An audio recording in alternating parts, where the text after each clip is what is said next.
Rolling. Yeah. Man, welcome to the first edition of Young, Gifted, and Black. All right. What's happening, man? Hey, man, we in the building. Yeah. We getting it in. So just to kind of let you guys know what this initiative is and what this podcast is about. So basically, Ben and I came together probably, I'll say 5 months ago. And the reason we came together is because when we are together, we have these really engaging conversations. And they go down so many different rabbit holes. Yep. And it Black gets holes. yeah, everything. Yeah. In black holes. To where we don't even remember where we started from. That's true. But it goes down such this rabbit hole to where at the end of it, we're better people because of it. The conversations are so good and so edifying for us that we wanted to share it. And by no means when we talk about these certain topics that we're talking about, because some will be risque, some will be taboo, some will be the elephants in the room.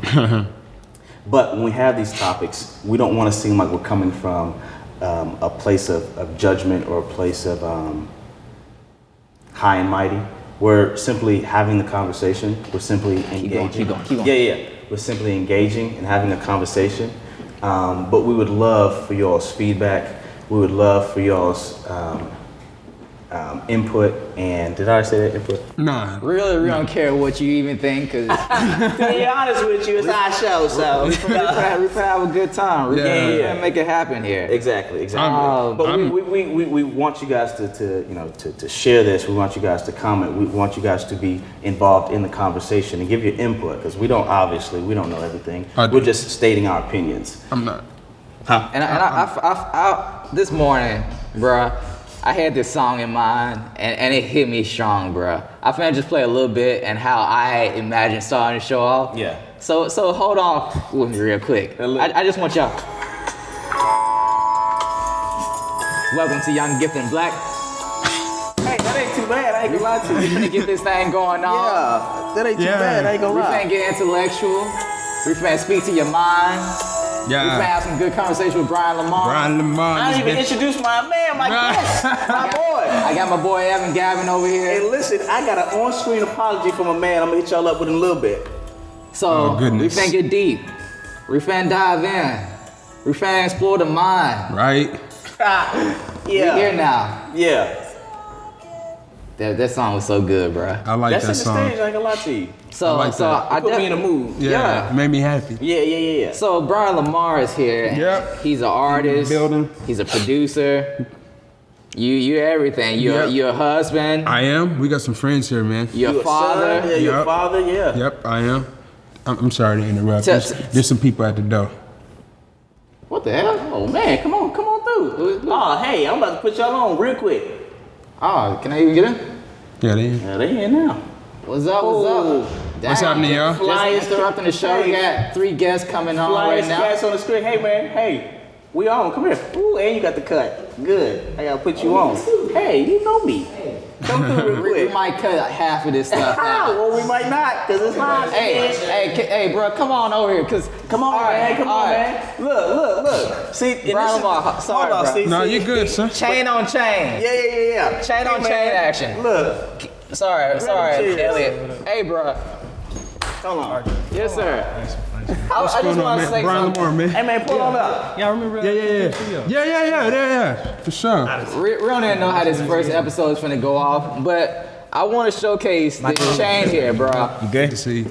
This chain here, bro. Like, Brian Lamar. whenever we going out and doing business, one of the biggest things for me is to make sure. Hey, man, we should try to do something. Ooh, that was live. I'm Ben. Addison, nice to meet you, Addison. Yeah. Pull up a So- chair, fellas. Yeah.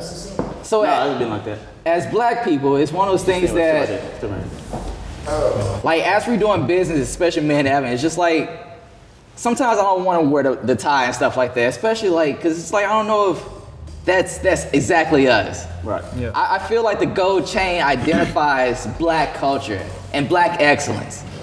And sometimes, yeah, you might see a rapper wearing a gold chain, cool, but it's just like, man, can we rock this to the excellence of who we are in our own nature? Yeah. And that's why I'm proud to see you, like, fully dressed up, styling to a T, bro. Birds Yeah. fly. Yeah. Yeah. Fly. Because more people need to see black brothers like us, just like we are. Yeah. And gold chain and all, it's not like that's not detracting from who we are. Yeah. It doesn't have a negative stigma. We had a conversation today with a client, and after our conversation, I walked out feeling like a king.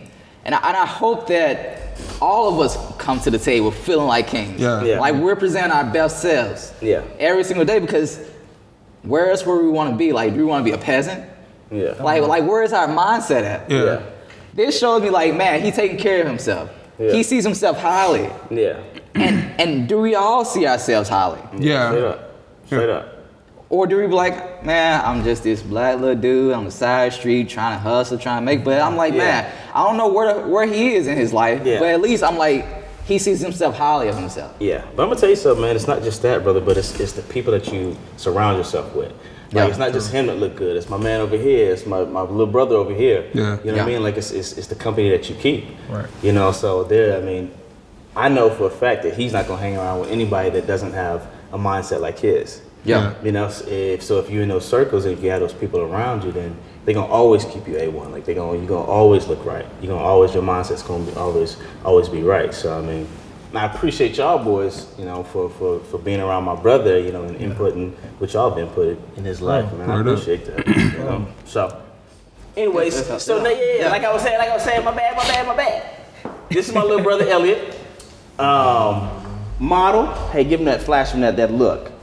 Bam! He don't want it now. He don't want it now. It's there. Yeah, man, go ahead and introduce yourself, man. It's RJ. Yeah. Hey, where you go? Hey, where you go to get that? Hey, Adrian. Look, find him on Facebook. Oh, yeah. He'll get you right. Yeah, my man. Addison Baker. You look like somebody. Flyest photographer. Dude. Got it. Hey, man, go give your plug yourself. You can follow me on Instagram. Yeah. ADB58. Yeah. ADB58. Yeah. We might put that in the graphics later on when we actually do this stuff. Put y'all on. But we gotta hop right back into the podcast. So What y'all about to do? Photoshop? Yeah. Yeah. Okay, over there? Yep. Okay, cool. Good to see y'all boys. Let me make sure I get your connect before you bounce, my man. Yeah. It's dope. I just want y'all to know that we're all mic'd up, so we can't be speaking over each other. Yeah. So if you speaking halfway over there, you still getting picked up on the mic. Got you. But like I was saying, we got Bryant Lamar here. What's happening, peoples? Talk to us about what's life like in Bryant Lamar's life. Right now. Man, what is life like in my world, man? Trying to keep everything balanced, man. Trying to keep that grind as an artist. The goal for me is to either build the fan base to where I don't need a label, but I would also like, to entertain the thoughts about what having a label behind me would look like. And so the goal for 2017 is to get some label recognition, man. Start having those type of conversations with people, man. Yeah. And really building on top of the dream, man, to be an artist, man. I mean, of course, being signed doesn't make you or break you as an artist, but it definitely can attribute if you got the right deal you're looking at, man. Yeah. Being a husband, being a father, man. So my son did good at school today, man, so I turned up with him, man. Yeah.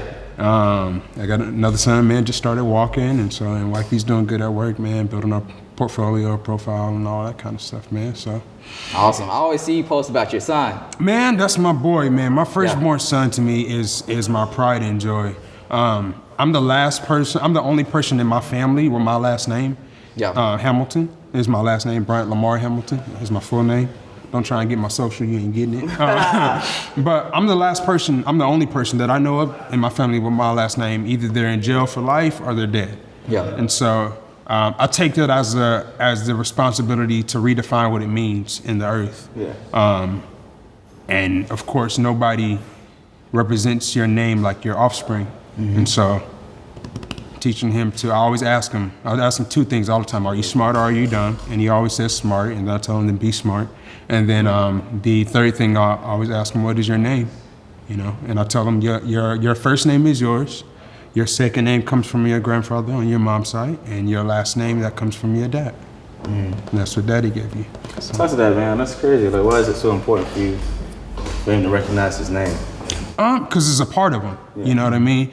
My name was changed when I was born. I think my last name used to be like Peterson or something like that, but I was adopted right before I was born, I was adopted. And so the lady that took custody of me, her last name was Hamilton. Yeah. And she changed my last name. And I think what we believe the reason to be why is because she didn't want my dad, whoever he might be, to be able to find me. Mm-hmm. And so for me, it just puts a value on it, you know what I mean? Who knows what life would have been like had I known my dad, you know what I mean? I'm not tripping or anything like that now. Like, I have a great life.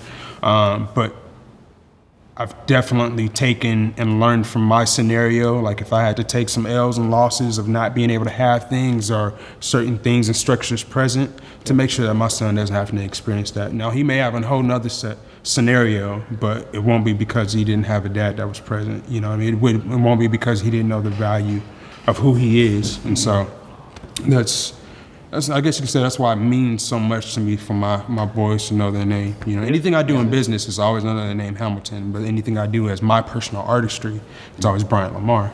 Yeah. So, because my personal artistry, that's mine, but that business, that's there to try and set up my family for success long after I'm gone, when the name is still there, right? Yeah.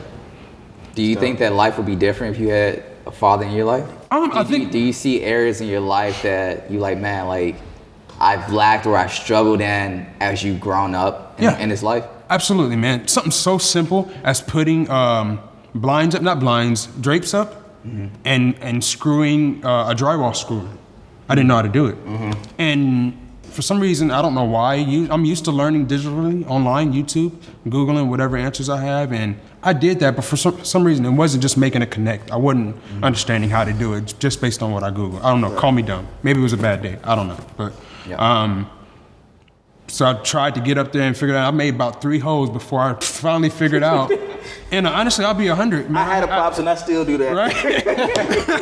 I had a breakdown because it was like, man, had I had a dad, I wish I had a dad that I could just be like, yo, pops, come show me how to do this damn drywall real quick, man. Yeah. But unfortunately, I don't. And so. But it's also a dope opportunity because I get to be the father that I never had, you know? Yeah. And just seeing how God has worked in my life, I've definitely had father figures along the way, you know, to where I would have less excuses than most people, you know? So. No daddy issues? All of that kind of stuff has kind of been resolved, mostly because I know it's not his fault. Yeah. Like there was other situations that happened for him not to know, like, oh, I got a kid, you know? Now, granted, he was out there sowing seed, you know what I mean? And 2 + 2 does equal 4. And so, so you have a responsibility to that. But other than that, you know, I'm not really tripping, you know?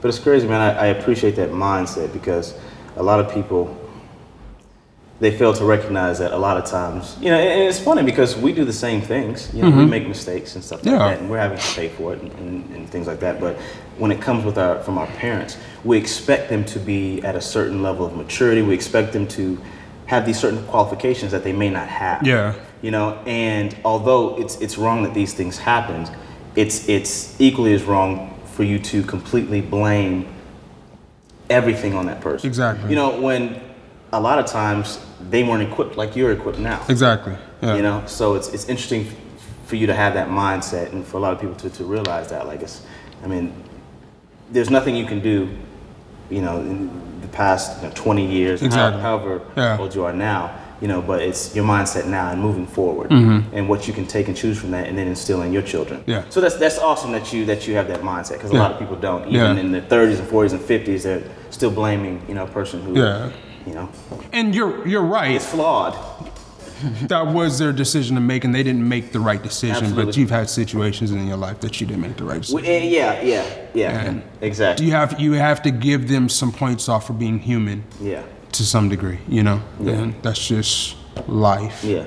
And we would like to think that we would react in a way that we think we would, but you just don't know in those certain situations. Yeah. So, yeah. So shifting to the music. Let's go to the music. And listen, and I told him off screen, I was like, bro, I'm going to wait to apologize to you. I'm going to wait till the camera's on, till the red light's on. What you talking about, man? So you ain't even told me what the apology is. No, I yet. haven't. But I didn't want to have a conversation with you until like I addressed this. I didn't want to talk about anything else until we addressed this conversation. Okay.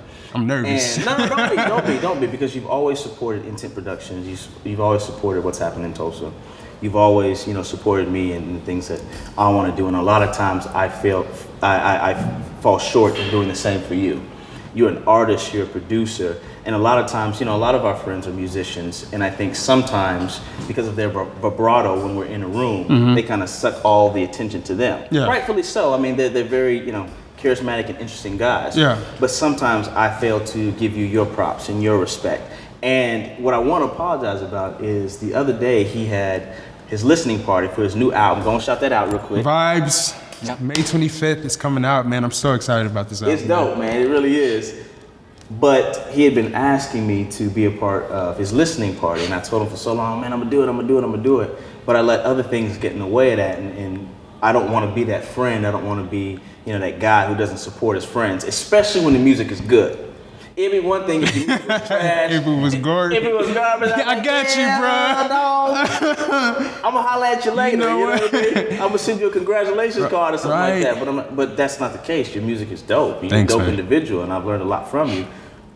So I want to apologize for not being as consistent as you've been to us. Man, you good, bro. So I mean, but I appreciate it. Yeah, man, absolutely. I've been feeling bad about that. I really have. So, and I talked to him about it too. I was like, Really? man, yeah, I don't think he fooled with us no more. Nah, You it's know? never like But, that, man. man, I never take anything personally until you address me personally. Yeah, you know? yeah. I took it personally because I'm a better friend. Got than you. that, know Yeah, what I'm saying? I understand. So I didn't have to do it necessarily on camera, but I wanted to tell you that I am sorry in front of everybody that, like, if you got a friend that's passionate about something and has real talent, like, and they're selling something, an album, or they're bringing you a business idea or anything like that. If you're their friend, if you're really there and you're really to see their betterment, regardless of, you know, your jealousy or regardless of your resentment towards that other person, if you're a real friend, give them real critiques. Come support them. Don't ask for discounts on their album. You know, buy it flat out. You know, share it, post about it, like push us, especially when it comes to, you know, to us black men. Yeah, black supporting women. each other. We've got to support each other. Yeah. Every other, you know, people, every other culture, for the most part, supports their own. And I think sometimes we fall short of doing that for whatever reasons. There's a billion reasons, some of which are our fault and some of which are not our fault. Mm-hmm. But there's reasons as to why we don't support each other like we should. So I just, in preaching that, I don't want to sound like a hypocrite and saying that and then not supporting someone who's crazy talented, you know, who's the sky is the ceiling for this dude. Stop it. I'm serious. Don't make me blush. I'm turning red. So I hope I'm hyping up the album for y'all because it really is good and I want to be a better friend than that. So I appreciate it. yeah, man, I do, for real. absolutely. Yeah. So I'll go on to something even funnier. You might know what exactly I'm talking about. I told you a little bit about it. But you had hit me up. You was like, man, because I said I didn't want to. He told me about this. I didn't want to post your music just because it had some sexual things in it. Yeah. And definitely as I'm dating Chantel, I'm conscious of, man, her parents on my Facebook, sister on my Facebook. You got some eyes on you. Yeah. Eyes on you. So Yeah. it's just like, man, like, That's so real though. I don't know if I can push out this music and not get a perception about maybe what is they doing What with you my align daughter. with? Yeah. And then I had posted some beat, I don't even remember. It was some old school like 1990s beat and it was talking about girl shake that ass. And he Yeah. came for you. But Lamar came for you. yeah, so you had messaged me, it was like, hey bro, like hey, you post this but you didn't post my own music. And at first, like I did get taken back a little bit. Really? Oh man. No, but it's so good because at the same time, I respect people who are able to come at me like that. Yeah. Like, so there's, Steph Simon as well, I believe. Yeah.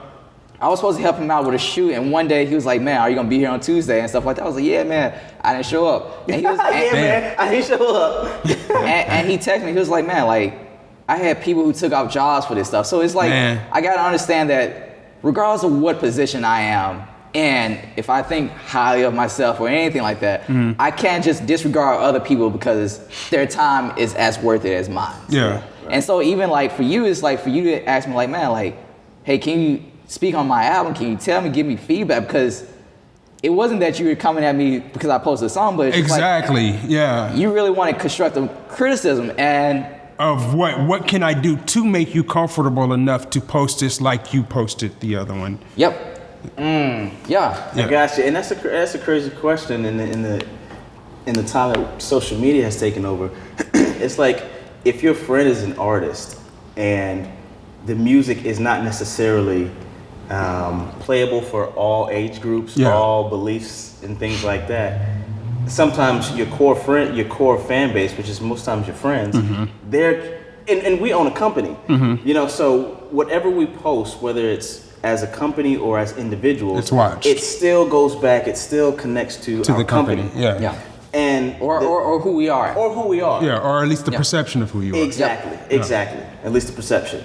And while we know you and realize that your music in its purest form is great music, Yeah.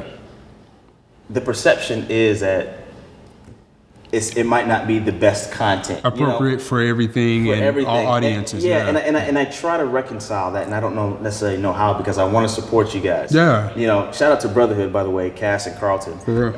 They got amazing music. They're from Houston, but they've been here for a few years. Yeah. Some of my best and closest friends. And, you know, again, their music is not for every set of ears. Yeah. You know, but I respect their grind. I respect where they're going. I respect that whole movement of, you know, the Brotherhood movement. Yeah. And music is just one aspect of what they want to do. Yeah. But sometimes when you put out certain music that's not acceptable for all ears, you're labeled as this, and it's very difficult for you to break out of that. Yeah. Yep.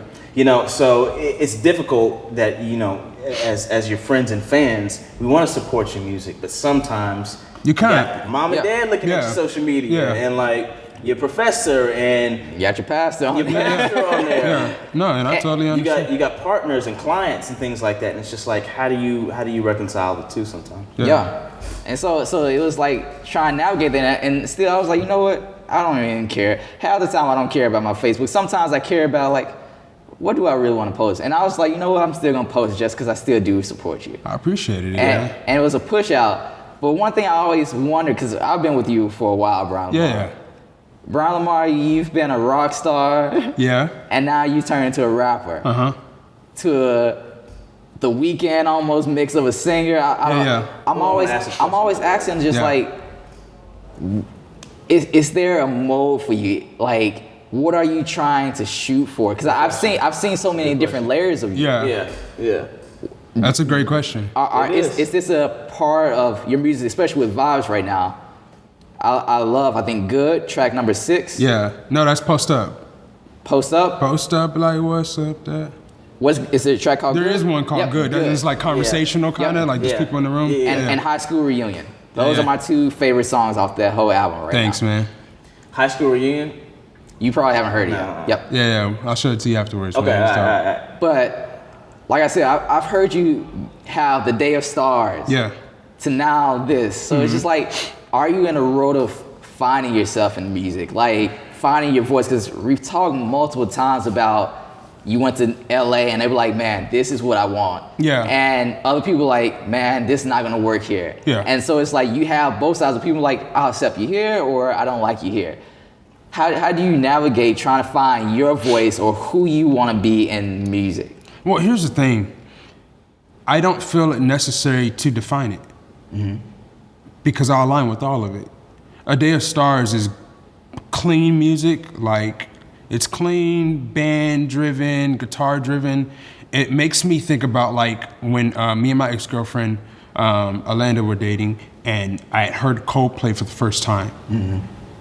Now, here we are. That boy dropping names, you hear? Right? No, I mean, just out of respect, because that was a real situation, and I know my wife wouldn't have any problem with it, you know what I mean? Like, because we both acknowledge, like, our past lives before each other, like, that was a life you had, it was an experience you had.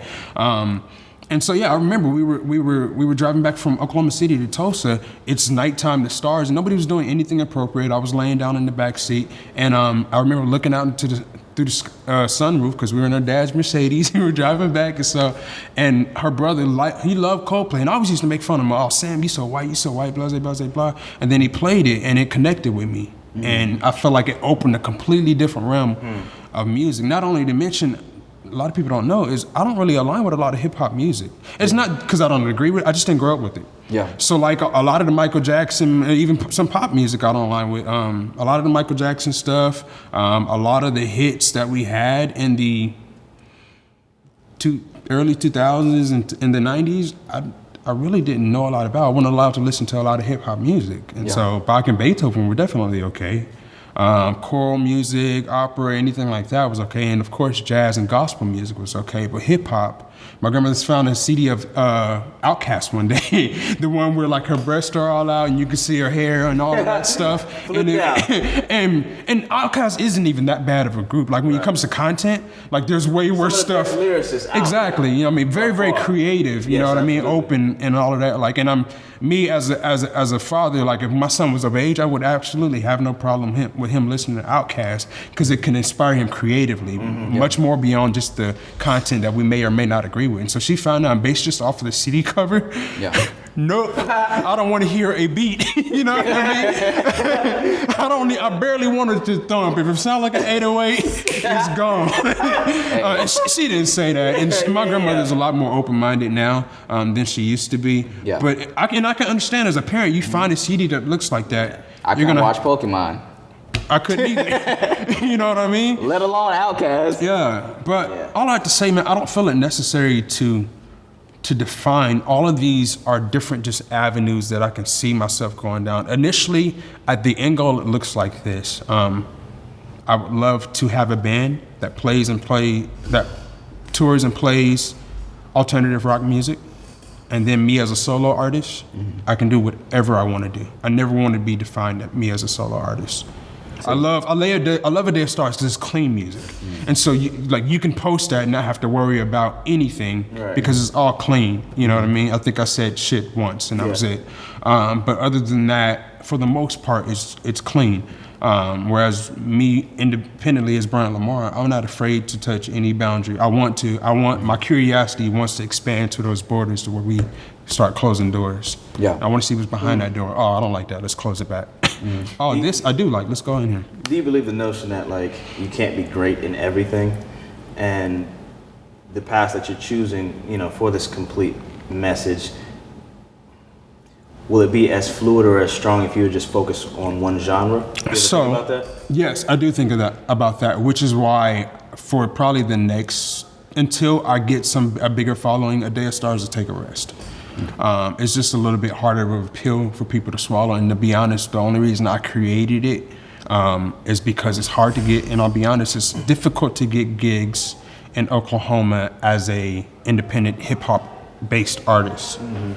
If you're a band and you play a little bit more broader pop music or what have you, it's easier to get in some of these venues that are around here. But if you're just doing hip hop, I think a lot of people are still afraid of what hip hop used to mean for African Americans in Tulsa. So you're from here though? I was born in San Diego, but I was raised in Tulsa. You were raised in Tulsa. The only reason I feel it necessary to say I was born in California is because my grandmother made it a point to tell me that growing up. Like, you're not from here, make sure you don't start adopting the mindsets of that you see around here because you're from a different crop. And she could have meant that spiritually, but she'd always say, you're from California. And so that's why it's just embedded in me, I'm from California. Like, you have a bigger mindset than Oklahoma. Yeah, just from a faster paced city environment, you know what I mean? And it's just that I love San Diego. Yeah, and I've been there, and I've been in New York and LA and all that kind of stuff, and what I find is because of that, I can keep up. If anything, I'm probably a little bit faster than some people just because that's how I was raised, just to always be on your toes. Don't get so boxed into thinking that you can't be great, you can't have fame, you can't do big things just because of what you see around you. Yeah.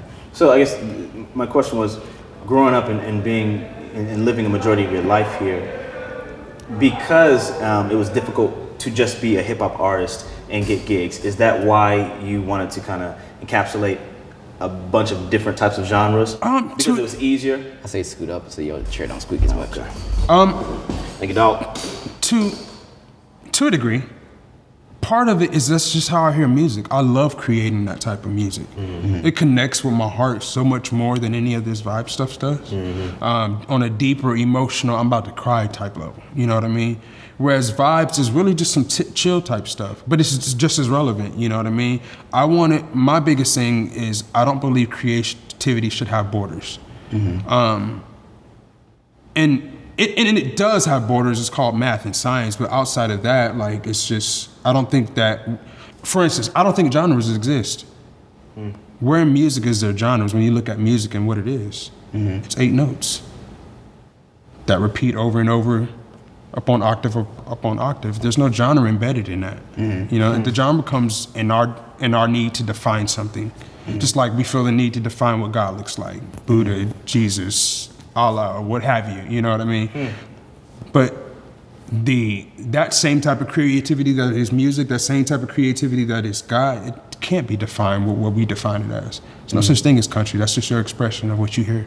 Yeah. There's no such thing as hip hop. That's just your expression. And great. That's great. I'm happy that you found a way to express yourself and define what it looks like. Me, I don't feel it necessary to define what it looks like, whereas because I align with all of them. You know what I mean? Classical music is gorgeous. You want to talk about some intellectual music.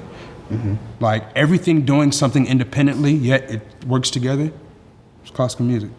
You're doing your own thing, but it coincides with what I'm doing. When you hit this note, I hit this note, and that's called harmony. You know what I mean? And simultaneously, while we're doing that, you're doing something completely different. But it works to the whole agenda that we call a song, right? So you separate dubstep from hip hop, from pop, but I understand what you're trying to say is that they're all chords, they're still all instruments, but there is a different style to it. yeah. There's a different style. Yeah. There's a different style to it. So I think genres are necessary to at least I don't know if you need to tell the listener ahead of time, hey, this is classical, this is rock. Yeah. Because there's some rock music that I'm like, I'm cool. Yeah. And definitely, like, for me, it's like, I listen to basically everything, but definitely hip hop is huge for me. Yeah. And if somebody be like, hey, listen to this mix CD and don't tell me what mix CD, and the first thing I hear is something that is not in my genre, I don't know. So the way I handle it is by, if I am doing a Day of Stars, you don't hear a lot of hip hop influence because I try and keep it to not necessarily the genre. I just try and keep it behind what people cater to with that type of music. Whereas Vibes is a little bit more open, but it's still, I mean, I think if you had to classify it, it'd either be pop or hip hop. Yeah. You don't hear any of Day of Stars sounding stuff on the Vibes record just because they are two sides of a different coin. Like they're completely separate. But I guess my mindset behind that is we are the ones that separated that. We are the ones that gave it. Even how I just said, I put A Day of Stars in this category and I put Vibes in that category. But it's because the reason is because we feel it necessary to. Me personally, at my core, I don't believe that music creativity has Boundaries. Yeah. I feel like you took a little bit of a risk on this Vibes album. I did. You went a little over the top. Yeah. And sometimes, like, we had this conversation. I was like, man, I don't know if I can vibe with it exactly because I know you. Yeah. And you talking about... I love this conversation. And I love this You conversation. talked to me about this a few weeks ago. And it's like, you talk about, like, taking this girl out, smoking and all that stuff. And I'm just like, man, like, how much is that? Because I know that you're a married man, so it's just like, it's one of those things that in hip hop sometimes you see people flaunt different things, and it's just like, is that really their lives? So I always wonder, like, man, like, what's going on in Bryant Lamar here? Because I feel like whenever you hear an album, this is almost like maybe their life, just in a little space. It's not their full life picture, but in their ideas and their thoughts, this is where they're going. So, and I love this conversation because it gives me the opportunity to provide a very, very, very different perspective that we all, I think, agree with, but we all won't admit to agreeing with. I think music, and hip hop music especially, is the only place that we require artists to be true to their lyrics. In paintings, a painter can paint a picture of somebody getting murdered, and we don't. It doesn't matter to us that they're not a murderer. We just appreciate the art. We appreciate the journey that they just took us on visually, right? Hip hop music is the only place that we require artists to be what their lyrics say that they are, or to be what their art is. We watch movies all the time. You guys are video creators. You know, that's what you do to make a living, right? Or to some degree. And what you present visually doesn't always have to be who you are. How many movies do we watch? Like, Tony Stark is not Iron Man, you know what I mean? If he flies through this window, then I'll be a believer, but I don't require him to be that off scene, you know what I mean? And I say that as an artist because it's like some of the stuff that I create, man, it's attached to me almost. Like, that's my heart. Yeah. So this is where I align with that, is that these are my job and where I find life is in telling stories. I was a very good liar as a kid. Thank God for my grandmother, who never necessarily referred to me as a liar. She just encouraged me to tell better stories. Right? And tell the truth when it pertains to me personally. Which is why, like, if my wife asks me something, my commitment is not to lie about it. Now, I do struggle with sometimes presenting the truth. But if you ever ask me, my commitment is to be 100% about what you ask me. But if you can assume whatever you want to assume up until that, and then when you ask me, I'll tell you exactly what I believe. Where was I going with that? So I was saying, being risque. How did you take that role and be like, hey, I'm finna go down this lane, wife and kids? And on top of it, I mean, we've been to church together. Gotcha, yeah. Yeah, so it's just like, how do you navigate those lanes a little bit? Gotcha. So okay, go ahead. And I remember where I was going with that too, is that my job is to tell the story. It doesn't have to be my story. And I want to make music that connects with different people along different journeys, which is why I did take the risk of telling stories that weren't necessarily mine. Like, work is a very, very good perspective. I've never been to a strip club in my life. To be honest with you, I don't have a desire to go. I think it's terrible. Yeah. However, I'll hold my opinions to myself at the short time in my life. I want to say it's terrible for me. And sorry for going deep on this. No, you're good. It's just like, I thought I was interested in maybe going to a strip club, going to one. And it was like, and this is a whole story for another podcast, but it's just like I've been so deep into pornography before, like. I agree. Yeah. Before that. And like now I'm definitely like 3 years away from pornography, but it's just like, when I was in high school, I remember having the thought of, some girl was like, I want to do the 7 sins. And she was like, how can I display lust? And I was like, lust is not a woman bearing it all. Lust is like a woman like hiding some of that stuff, like being fully clothed. And your mind is trying to strip her down. That's what lust is. But if you take all her clothes off, I'm not lusting after her anymore. I see the full picture. It's crystal clear to me. I agree. So whenever I go to strip clubs, I'm just like, it takes the mystery. Okay, that's human anatomy now. Like, it doesn't entertain me. It doesn't bog my mind anymore. I get that. There's no mental work going involved. So sorry for taking over a little bit. No. But so I've never been to a strip club, but and I don't have a desire to go, me personally, but I know I have friends that have, you know what I mean? And for whatever reason, they enjoy it. And it's not my position to agree or disagree. Well, no, it is, I can agree or disagree, but it's not my position to judge. Sure. Whether that's right or wrong, in my opinion. Because there are women, somebody's getting paid, you know what I mean? So it's obviously a job and a support system for somebody. And it's entertainment to somebody, you know?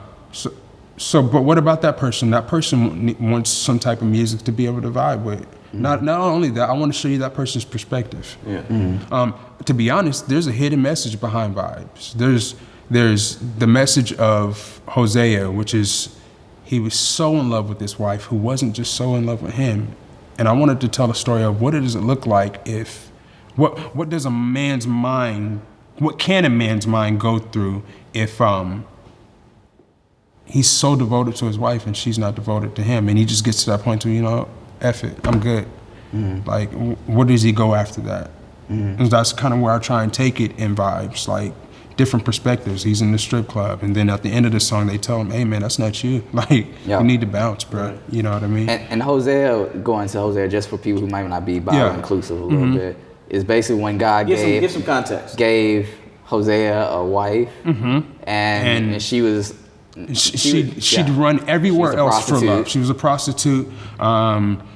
And so she'd go everywhere else for love. And meanwhile, he's not. He's being faithful, knowing that she's being with other men, knowing that every time he goes into brothels and gets her and clothes her, you know what I mean? And he's committed, you know? And for whatever reason, that's not enough for her to stop that lifestyle. You know what I mean? And I believe in there that she loves him, but for some reason his commitment isn't enough for her to change, because there's probably some deeper issue. Yeah. You know what I mean? That's not necessarily displayed in the story in the canon, but I wanted to go from his perspective, and I do this often. I think about things from the accused perspective of how they got there to begin with. You know what I mean? Yeah. Or in his case, the person who is the stable factor in this story. But so he gets to the point and he's like, you know what, F it, I'm going to a strip club tonight. She's out here, she's doing X, Y, Z. You know what? Tonight I'm going out. But I'm a classy person, so I'm gonna go to a classy one. You know what I mean? Which is why the music is kind of how it is. You feel like it's a little bit more suit and tie type vibe. You know what I mean? I guess my approach to even wanting to tell the story is I don't judge you for making that decision, bro. Yeah. I just wanted to find what that experience looked like for you. Yeah. And so I don't know. Yeah. So the story, does that relate to your life? Do you feel like so I hide pieces of my life in there. Yeah. I hide. That's interesting. So workout, I say I like rough sex with Indians. It's a harsh line, and really I don't mean Indians because I don't have multiple wives, but my wife is Indian from India. Yeah. And so that's like a little drop, I love you, boo. Yeah. You know what I mean? Yeah. And some people that listen to my music may never know what that means. You know what I mean? Exactly. Really what it means, but she'll always know, oh, that's him shouting me out in the music. And so I hide stuff like that all through the album. That's dope. That's dope. But you know, it's funny, man. I miss that. I miss, you know, when you used to open up an album and you would have all the lyrics to that album, and like you would have like, you know, the thank yous to whoever helped inspire this song and stuff like that, and you miss those little tidbits. You know, I guess you could do those things on social media, but like when you had that cover, you felt like you bought the album, you felt connected to it. Seeing the lyrics and really understanding the artist. So it's funny that we have this platform now to where we can get that kind of perspective. And attachment. And your fans, you know what I mean, who would never know about that, but now it's like, man, I really need to listen a little bit more to his, because it's not just lyrics. It's not just and why would he use Indians? Why would he? You know, there's certain things like because it's his. It's all intentional. That is one thing I will say about vibes. There's nothing that I write just to write. Everything is visualized, because I'm not a freestyler. I don't freestyle when I write and sing stuff. I mean, when I rap and sing and stuff, it's all. So is all your music yours? Everything that you. All the music is mine. I created all the music. All the lyrics are mine. I wrote all the lyrics. But for me, when I sit down to write lyrics, I'm not like, oh, what feels good. I use the melody to establish what feels good. I use the lyrics to tell a story. Yeah, that's the goal. So I might be digging a little bit, but your album cover, it's like a cartoon character of yourself. Yeah, man. That is pretty cool, man. Thanks, man. Is there a meaning behind that? I just want to tell stories, man. And I think it's easier. Sometimes stories are easier to digest when it feels like somebody different, when it feels animated, you know? Like it's not real life. Exactly. It's you peering into something that's fantasy, and which to a lot of vibes is fantasy. It is me in my mind going down different rabbit holes of what life would look like if I made this choice, if I did this and I did that, and even some nostalgia going back through, like, dang, this really did happen. You know what I mean? Like these are experiences. But when you look at cover art, you see guys like Kanye West, who is his mind, the way he thinks. It's put on paper. Yeah. You see these images, it's like it's just very crazy and very abstract. Yeah. And then a guy that I've been listening to here recently, and actually my lady put me up on him months ago. His name is John Bellion. Yeah. And I went to his concert a few months ago. It was dope. I know it was. Oh my gosh! But you know, his videos. If you go on YouTube and check him out, John Bellion. Check out his videos. He's telling a story, but it's very weird. Interesting. He uses certain graphics and certain.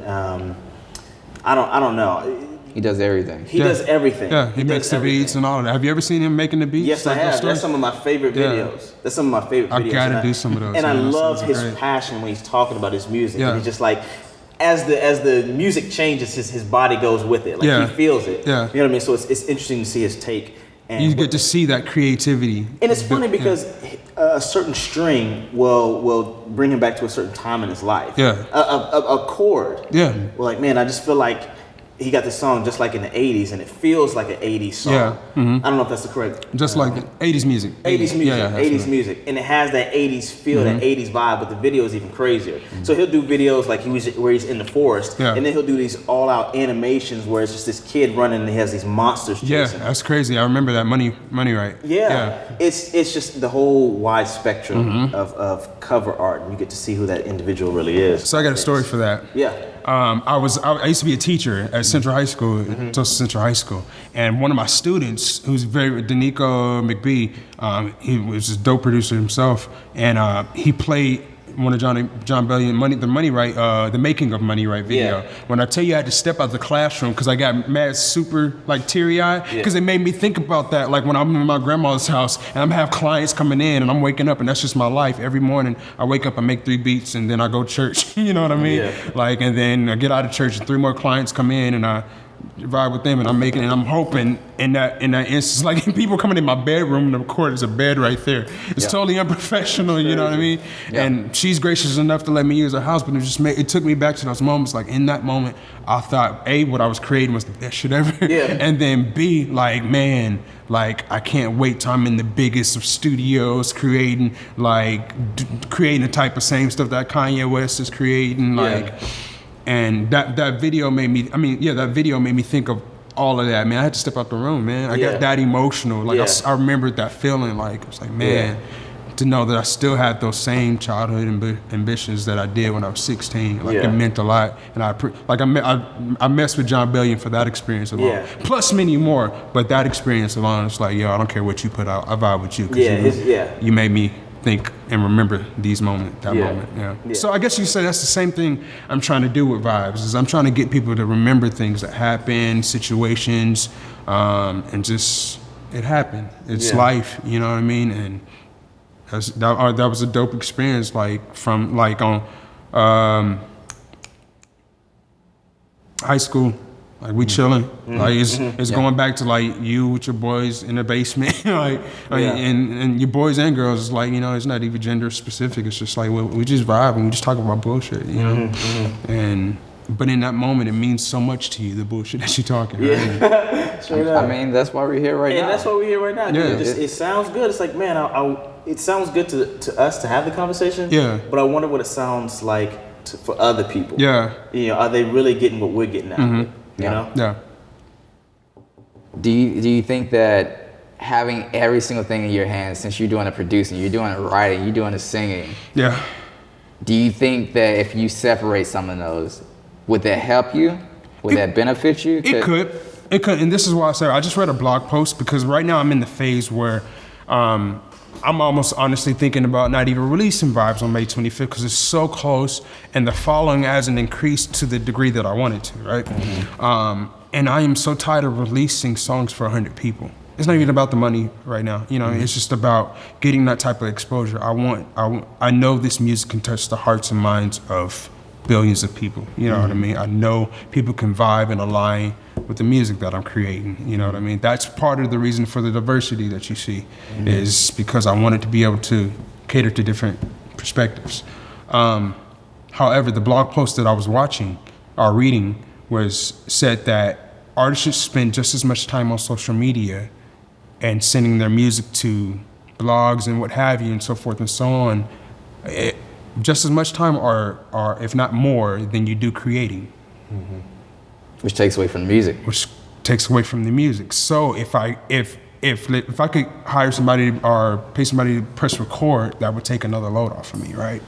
Or if I can understand, like if you got super, super busy and somebody else had to write a couple of lyrics, like because you were doing a press release for 5 days straight, you know what I mean? Yeah. That would be a situation where I could understand why you have different things in place to just simply take some of the load off, you know what I mean? That's where I align with Drake. Like if you got ghostwriters or if he doesn't, I don't know 100%. I mean, just even his producer. Like Drake wouldn't be Drake without his producer. True. So I always like question, like, man, like where would you be if somebody had a different producer? If somebody stepped back and did something else to you that maybe you didn't exactly see, but he took your vision and magnified it. So for me, the only stipulation, because I hate saying, hey, do this for me, but do it like I want you to do it.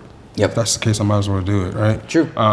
That's why when we were talking video stuff, like I never try and put people in boxes like, oh, let's do it like this. And I mean, of course, suggestions and creative freedom comes along just having a relationship. That's why you hire, in my opinion, that's why you make sure you have a good dynamic. Once again, in my craft, it's art. It's art, right? Yeah. So it's art meets art. The person, not only stipulations that you would have to align with that diversity on a very, very fundamental level. That. So has anybody produced for your music? No. No one has done. I'm not opposed to it. It's just, it's another cost, honestly. It's another expense. And trying to do things right, I don't feel comfortable. Knowing me as a producer, wouldn't do anything for free. Wouldn't just give a beat away. Unless my heart felt like it needed to, unless I felt in my heart that I wanted to, which I've done. I don't feel comfortable just asking the producer to produce something for free, and I'm not in a financial position to be able to pay them right now. Now, of course, I can go on and find the $30, $20 beats, but that stuff I can make myself. Or if anything, I have young producers around me that could do that kind of stuff. For vibes, I wanted you to feel Bryant Lamar at the fullness. So, like, for instance, when I sat down with Vibes, I said, let's just create. I don't care what it is. So Jerry Springer is one of those, like, I just created. It didn't matter. It wouldn't even call Jerry Springer at that point. I just wanted to create. I said, I'm going to sit down. I'm only going to use 5 sounds, and I want to use sounds I've never used before. And that's where Jerry Springer came from. Wow. So like, it's crazy. So where do you get the inspiration for these songs? Because certain people say you need inspiration. Other people say, no, you just go in the booth and you smash. Yeah. You know, where do you, is it, I would assume it's a mixture of all those things. Yeah. How you're living, you know what I mean, your situation, if you beefing with your chick, you know what I mean, if you and your boys, you know, you had a falling out, whatever the case is, you know, I would assume it inspires the music that you produce. It has a hand in it. I think I am very, very good at being able to compartmentalize my life, to be able to be what I need to be, to who I need to be in that moment. So when I'm with my son, it's not a lot of music unless we're in the car. You know what I mean? When I'm with my wife, it's not a lot of music unless we're in the car or we're talking about the subject of how we're going to grow my music to be able to provide for our family.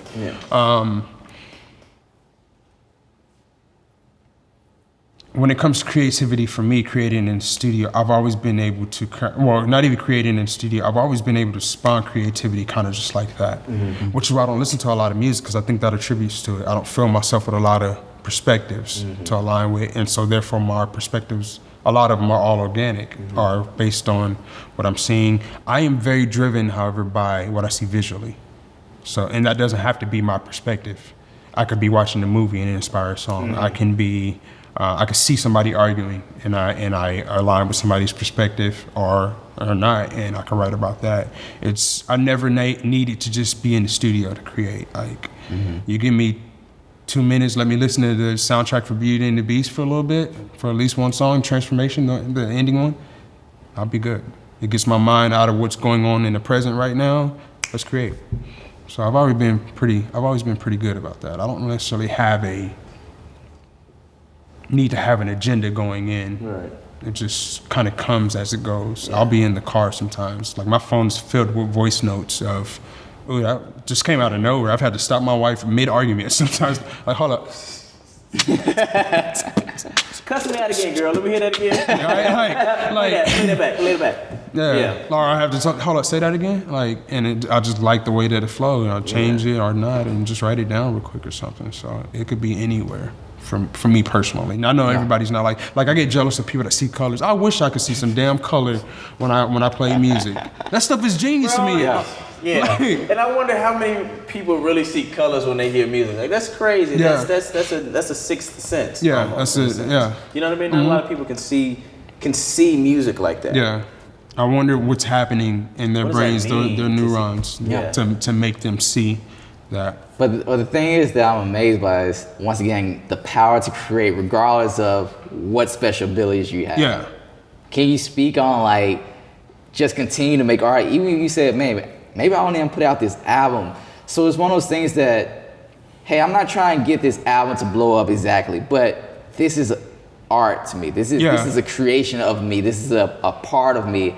And regardless of what happens with it or not, I am still creating. Right. Because most people stop creating because nothing's gonna come of it. Exactly. They don't get a financial gain to it. They don't get that label recognition. They don't get the label recognition. They don't get anybody to sign them. Yeah. They don't get anybody to be like, man, this song is the best song ever. Like, but you still continue to create regardless of what the world tells you is success. Right. Yeah.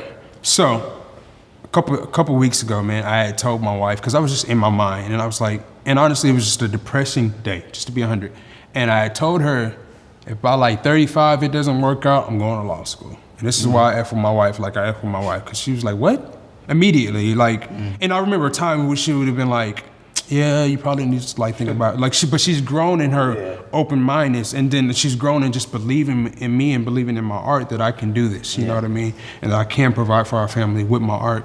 And she immediately said, what? No, don't do that. Don't put stipulations on yourself. You hate being in boxes, you would hate that. And it kind of reminded, like I've always said that, like she pretty much regurgitated what I've said to her when she was trying to get me to kind of like, hey, you're not gonna be an artist. Like you probably not gonna read to pay the bills. Like, you know what I mean? Like I hear you, but you know what I mean? This is our situation right now. Exactly. You know, and which is legitimate. Yeah, which is legitimate. It's a for real. It's a reality. Yeah. And I remember taking a shower after that, and I found the beauty again in having that childlike faith that in yourself and in your situation that I could be something. You know what I mean? Like I could be something meaningful. I remember one day arriving at the conclusion of, oh, I'm just as good as Kanye West, and that's a bold statement. I understand it is. Yeah. But Go for it. why not? Yeah. I'm not saying that I will never say that I'm better than another human being, especially not creative. And respect to all the genius that Kanye West is, his genius is what makes and attributed to my genius. You know what I mean? I grew up listening to his production, you know what I mean? So absolutely respect. So nevertheless. Think the highly of himself. Huh? He thinks so highly of himself. He does think very highly and you gotta of himself. admire that. Yeah. And I think that part of that is you start recognizing what you are able to do, you know what I mean? And so and I'm not on the tip that I'm a god or anything, but I will say I'm just as good as Kanye West. Put me on next. Yeah. You won't be disappointed. Yeah. And that at its simplicity. Yeah. You know what I mean? Not, oh, get me on like I'm about to kill this shit. Like I'm not into all of that. That's not who Bryant Lamar is. Yeah. I am simply just saying, put me on next. And me and my guys, if I'm with my band, we'll handle it. Yeah. We'll get it taken care of. Your fan, the people that you have in this crowd today, they will not leave disappointed from an unknown artist who's just simply confident in his gift and his ability to entertain. Right? Yeah. So. And I think a lot of times, man, it's crazy that you say it like that, because a lot of times we judge people based off the things that they say. Yeah. You know, but it's just like, but if I'm putting in the work, you know, if I'm working on my craft, if it's not a hobby, if it's a way of life, if I'm actually good, not good, if I feel like I'm great, you know, and my resume speaks for itself, then why am I not allowed to tell you how great I am? Exactly. Yeah. You know, I know there's a stigma that if you're talking about it, you know, you're just showy, you're just talking about it. But there's certain athletes that say that, and their resumes speak for themselves, and it's okay to say. And it's okay. Because it's a competitive sport, right? Exactly, exactly. But when it comes to an artist, it's very different. You know, you have to, if you have a certain vibrato that people don't like, you know what I mean? Then it's like, well, who does he think he is? Yeah. You know, and maybe it has to do with culture and color. And that's where Kanye West, his answer is, I just told you who I thought it was. I'm a guy. Yeah. I just told you. Yeah. You know? So, but what's up? Just change your mics. I don't want it to be ruffling too much. You think it's ruffling? Yeah, it was pointing right at your shirt. My bad, y'all. But, yeah, for me, it's so important to me because I grew up thinking that I was just going to be a producer. And what was crazy is behind doors, I'd be the guy, and you can think of this what you may. I'd be the guy with the brush in my hand, singing in front of the mirror like I'm on stage. But I never presented that to people, so I never believed in that person. Right? Do you need an audience? No. Yes and no.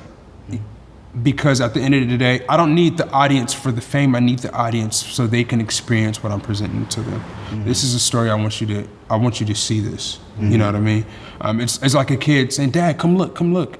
He doesn't need your money. He doesn't need he just needs your attention. That's it. You know what I mean? So you can, I guess it's a little different. He because wants your approval as well. A kid wants your approval. I'm not necessarily looking for your approval. Definitely it would hurt if you didn't. Like, I've had people that was like, I don't really mess with that. And I understand, that's cool. A lot of Day of Stars, not everybody can get with. It's cool. You know what I mean? It's not for everybody. I designed it for this particular audience because I couldn't get in as Bryant Lamar, but I could get in as a Day of Stars because a Day of Stars has no color, right? Yeah. It's a band. Bands don't need to have a face, they just need to have a voice, I guess you could say, a sound, right? But art is supposed to be shared. So I think there's two arts where it's like definitely it needs to be shared or it is personal. Yeah. And regardless of, like, especially personal art, it's just like, man, like, negative or good feedback, I don't care. Yeah. Shared, I don't know. I think whenever you share it, you do become very sensitive to people's reactions. Yeah, absolutely. I mean, that's just human nature, right? Yeah. To you create and then people look at the creation. If they approve, it feels good. And if they don't, it doesn't feel as good, right? And you respond according to how you respond, but that you do respond, right? You respond either thank you for your opinion and you keep doing what you've been doing, or you say thank you for your opinion, or you blow up and you say thank you for your opinion and fix some stuff, and adjust some stuff. So or you blow up and say F all of this. So I was about to ask you how much the edits that you put to your music and the way you change your music up, how much of that is attributed to people's opinions? So none of it is attributed to people's opinion. All of it is attributed to my perspective and my experiences as I've kind of just been out and about. Particularly after I stopped being involved in church so much, is from the perspective of this is when that door closed and then I opened this one, and this is, you know, the perspective of experiences that I've had since then. I went to me and the Day of Stars, we played a show in Oklahoma called Backwoods Music Festival, and we did great. People really liked the music, but I also started listening to the other music that was being presented, and I found that a lot of it had a more hip hop base. That people kind of, it would be a dubstep, the root of dubstep is hip hop. And even some of the more poppy sounds, the root of that is hip hop. And so I was like, could I do a Day of Stars here and be effective? Yeah, but how much more effective could I be if I changed my approach? Not necessarily compromise who I am, just change my approach. Like I said, for me, fundamentally, music doesn't have any genres, so I don't care about what style of music I make. I just want to create something that's effective. Yeah. So from that's where kind of vibes came from, is creating a genre of music or creating a style of music that it's not necessarily here nor there, but you vibe with it. And so to answer your question, I don't necessarily need your approval. I do want your audience. Yeah. You know what I mean? I want you to listen. I'm creating this for you to listen to and cry. Or I'm creating this for you to listen to and turn up, you know, and really vibe with it. Or I'm creating this for you to listen to and smoke, whatever the case may be, you know. But I am creating it for the purpose of your audience, not necessarily your approval or denial, but. So I want to try my last question about music, and this because once again I know you and we've been in church together and stuff like that. How do you deal with like coming from the Christian background and producing music, having still me like no doubt still being around you? Yeah. Do you have backlash? Do you have people like being like, hey, this is not for you? Yeah, absolutely. I've had good friends who are pastors asked me to reconsider the style of music that I'm choosing to pursue. And what was your reaction to it? In the past, how do you navigate life, even coming from that? So in the past, mind you, from 16 to 26, I've been a music director for a church, or I've been involved in music at a church. Yeah. Be it this church or that church, it's always been for a church. Be in Louisiana, Oklahoma, wherever.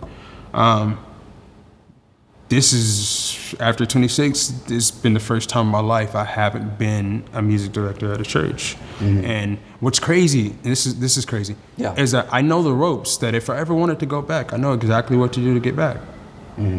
X, Y, Z. First step is stop making music that I cuss in. Second of all, probably stop talking about smoking weed in your music. You know what I mean? Yeah. After that, go to church consistently. Yeah. Find somebody who plays, tell them that you play. Hey man, I just want to let you hear something. Yeah. And then it's a very direct path from there. You know what I mean? Yeah. I don't want to live like that, to where I manipulate systems to get what I want. You know what I mean? What I had to come to grips with is that the person that I felt like a lot of my friends and pastors were trying to get me to be, I just wasn't. Yeah. I just wasn't that person. Yes, I could present that person, and I align with a lot of the principles. Yeah. And I agree with a lot, and I believe in a lot of the principles. A lot of people think that since I'm not involved in it as much, that my belief system has changed, or because I love science and my infatuation with science and physics and astrophysics, and that because I can see things from that perspective, that it means that I believe in it. It's not necessarily true. Just because I can see from a different perspective doesn't mean that it doesn't mean that I believe in it. It just means I can understand how you could arrive at that point. Yeah. Right? Do you feel like there's a change from you being a worship pastor or a worship leader to where you are now? I cuss a lot more. Yeah. I do. But personally, do you feel like you've changed to a different person, or? Yeah, but I think for the better. I was a lot more religious before. I lived in the bubble of church, and I didn't see how. I started asking myself hard questions like, okay, how is what I'm doing here affecting anything that's going on outside of here? And I couldn't give you reasonable answers. Yeah. To be honest, not in the way that from what we read in the Bible. I couldn't align what we see in modern day church or what we see in the Bible and tell you how it's effective in the world today. Now, I understand there are church organizations that give to charities and all of that, and that's great. Yeah. That's awesome. But I couldn't tell you how what I did personally affected the world outside of church. And if there's anything that Christianity is supposed to be for, it's getting the message of Christ outside of the church. And I couldn't tell you how being a worship leader for a church or being a music director for the church could do that. I can tell you exactly what I'm doing in my music that I make now to affect people. So you feel like there's a more direct correlation. So like, even though you're playing worship music and people are like praising God through what you're doing, like, and the funny thing is that sometimes God doesn't even need us. Right, of course, yeah. And we can just be instruments, but God does want to use us. Of course. And I still definitely believe that God was using you even in that position to like allow other people to connect with Him. Yeah. Regardless of your relationship, which is the craziest thing. Yeah, I agree. Yeah, I agree. I agree with that. I'm not saying that I wasn't effective at all. I've always envisioned my life being more effective than I was. And I don't think that was it for me. Yeah. When you keep running into roadblocks like that, you either change course or you figure out why I keep running into this roadblock. And I think I kind of did a little bit of both. I figured out why I kept running into this roadblock, and then as a result of that, I changed course. Yeah. So, bro, what do you feel like then is your impact, outside of the church walls? What do you feel like you deliver? So here's the thing. Here's my issue, and I want to be very, very careful because I don't want to offend anybody, partially. And on the other side is offense is something that has to be taken. Yeah. I feel like a lot of modern day churches don't deal with a lot of real life issues. Right? My husband just cheated on me. Yes, the church answer is to turn to God and pray and all of that. And that's valid, and I understand. Yeah. But there's this other side that my heart hurts. You know what I mean? Like, my heart effing hurts right now. You know what I mean? And you're okay to say it. You're okay to say that as a woman or whoever's in that situation. You're okay to say that. And you're okay to live and breathe in that for a moment. I don't suggest that you stay there. Yeah. but you can live and breathe in that for a moment. The first song, Vibes, our vibe on the Vibes album is the second half of it is me providing that perspective. Like she know, excuse my language, that we fuck and we blow and we roll. Like she has a sixth sense that my husband is going out on me. I can't prove it just yet, but I do not feel like he's completely mine. So for me, talking about that in music is me addressing that. Yeah. Not necessarily providing you with the solution. I'm just letting you breathe in it for a little bit. I don't feel like all the time that Christianity allows you to be where you are for a little bit. I think we're always trying to pull you someplace, which is great. Yeah. Because the place we're trying to pull you to is beneficial, plentiful, joy, and everything that we talk about in the Holy Spirit. But there's this thing called life. Yeah. When you read about pastors' kids, feeling like my dad was never on par with me. I never felt like I could have a conversation with him. That's that pastor is trying to be so relatable to God that he felt to be relatable to man. You know what I mean? I feel like sometimes in Christianity, we always try and relate to God and get our lives on earth to resemble heaven, that we forget that we are on earth and we have a responsibility to each other, to connect with each other, to live in our experiences, to respond to our experiences, to let our experiences grow us. So imagine a life without experiences, which sometimes it feels like Christianity tries to provide for us. I'm not coming for Christianity. I am a Christian. I'm a little bit open-minded than most Christians, but I am a Christian. I align with the message of Christ.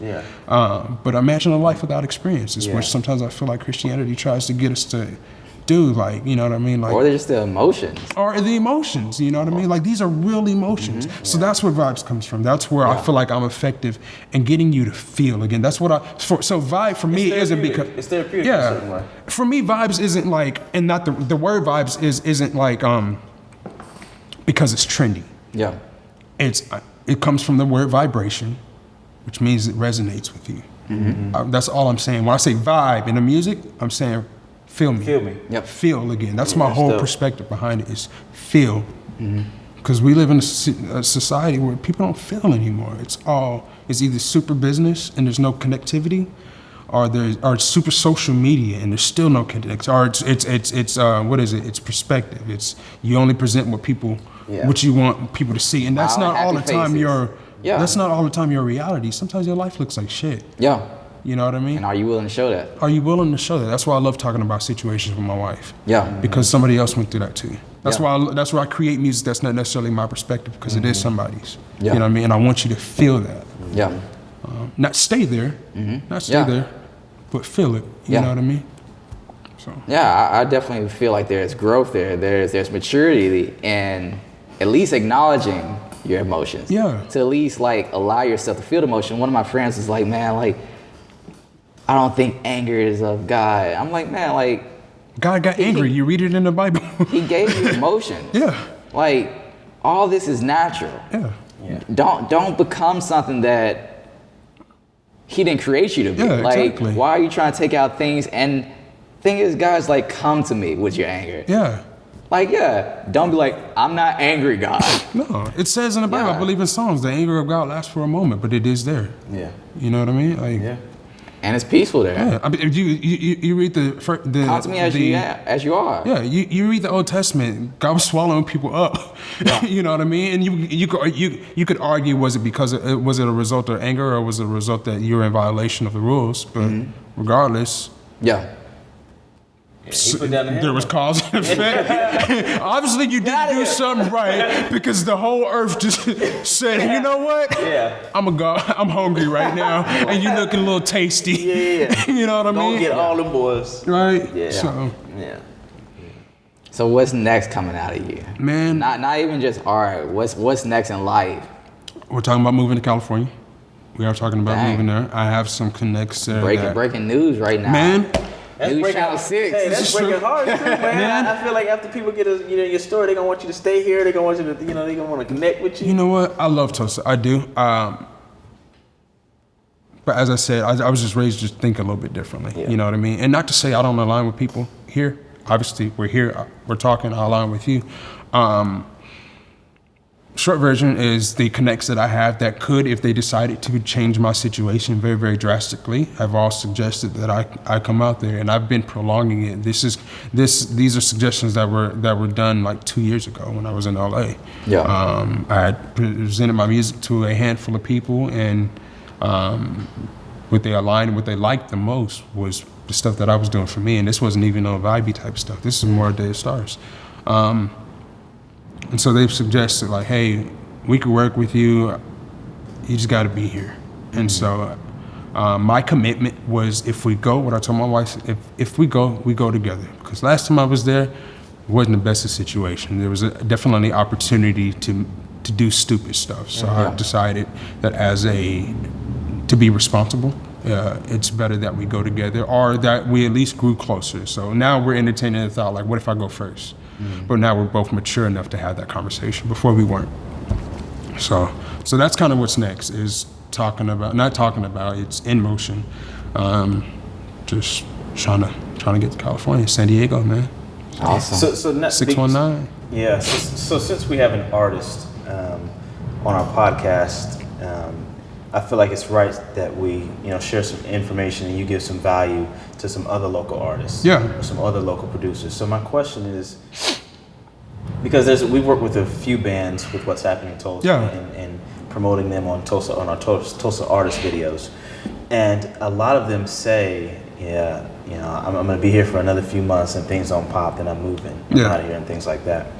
And I guess my only concern is, because people talk about going to Nashville and California and all those places where music is Mecca. Yeah. My concern is, how will we become a Nashville or, certain places like LA when it comes to music? How will we become that Chicago? How will we become that if all of our great talent continues to leave? Because all those places are great now because of the foundation that was set years and years ago. And if all of our talent continues to leave, then there's no building, there's no framework. Not that that's your fault, not that that's anyone else's fault. Everybody has their own situation, their own families, and they aspire to be greater than what they are. So I guess my question now is, as a local artist, I'll tag on to this. Okay, as a local artist, if you have aspirations of, being the next big star, is Tulsa a channel to where you can get to that, or is it just more so a stepping stone? Can you be from here? Can you rep from here? And are there R&As and all these other A&Rs? Are there A&Rs and all these other music producers and all these music heads? Are they looking to Tulsa for talent? I don't believe so. I don't believe that they're looking here. I believe that the people that control the media industry of the world, or at least America, I don't think that their sights are set on Tulsa. Because if you think about it from a monetary standpoint, they've set up systems to be able to grow artists essentially, and those systems aren't in place in Oklahoma. You got to think about it like this. Oklahoma is a very consumer-based state, to where we kind of just eat what's given to us. We don't necessarily have a lot of say in what's given to us, nor do a lot of people here care, I believe, what's given to us, you know what I mean? Whereas the more coastal cities, that's where the innovation happens to present it to this region. It's just economics, I believe, and I think music is an exception to that. There are some things that are cooked out of here and grown out, and I think as the city develops, it's definitely started happen a little bit more. For me, I believe I needed it and wanted it to happen a little bit sooner. And I have faith that Tulsa can be that place. I hope it can. I'm not willing to bet my family's future on it. And for me, this is that important. It is the future of my family. And when I say my family, I don't just mean my wife and 2 sons. I mean my grandmother who adopted me and my 2 little brothers, who's ensuring that her retirement that she's already in goes smoothly. And if something happens economically to where her retirement plan goes out the wazoo, who's going to make sure that she's taken care of? My in-laws, my mother-in-law and father-in-law. My wife is the youngest. She does have an older brother, but I don't know what his plans are. He's a great individual. He's a great guy, but I don't know what his plans are as it pertains to a family legacy type movement. You know what I mean? I do know what mine are. You know what I mean? And so I'm not willing to bet all of that on the success of one city. Yep. When I know that the people that can help this vision for my family Do it be now. more of a reality are giving me this advice. Yep. You know what I mean? Yeah, especially if you think in this city that goal or that dream is years. I think in my son's time, by the time my son hits his teenage years, I think Tulsa will be that place. Yeah. And I don't mind entertaining the thought about moving back or setting up shop. I'll always be connected here. My grandmother has a house here. Yeah. But So like One Republic is probably one of the biggest bands that really came out of here. Like, and Garth Brooks, I believe, Right. this was from here and stuff like that. So it's just like, so I think it takes people that are like that who have made it, Yeah. continuing to look back on Yeah. the thing that was responsible for them making it to, or the city that catered to them making it to begin with, if they catered to them, if they feel like that city catered to them. yeah, I think that's what would help Tulsa kind of get on the map a little bit more if the artists that are from here talk about it more. yeah, Which I'm not necessarily afraid to do.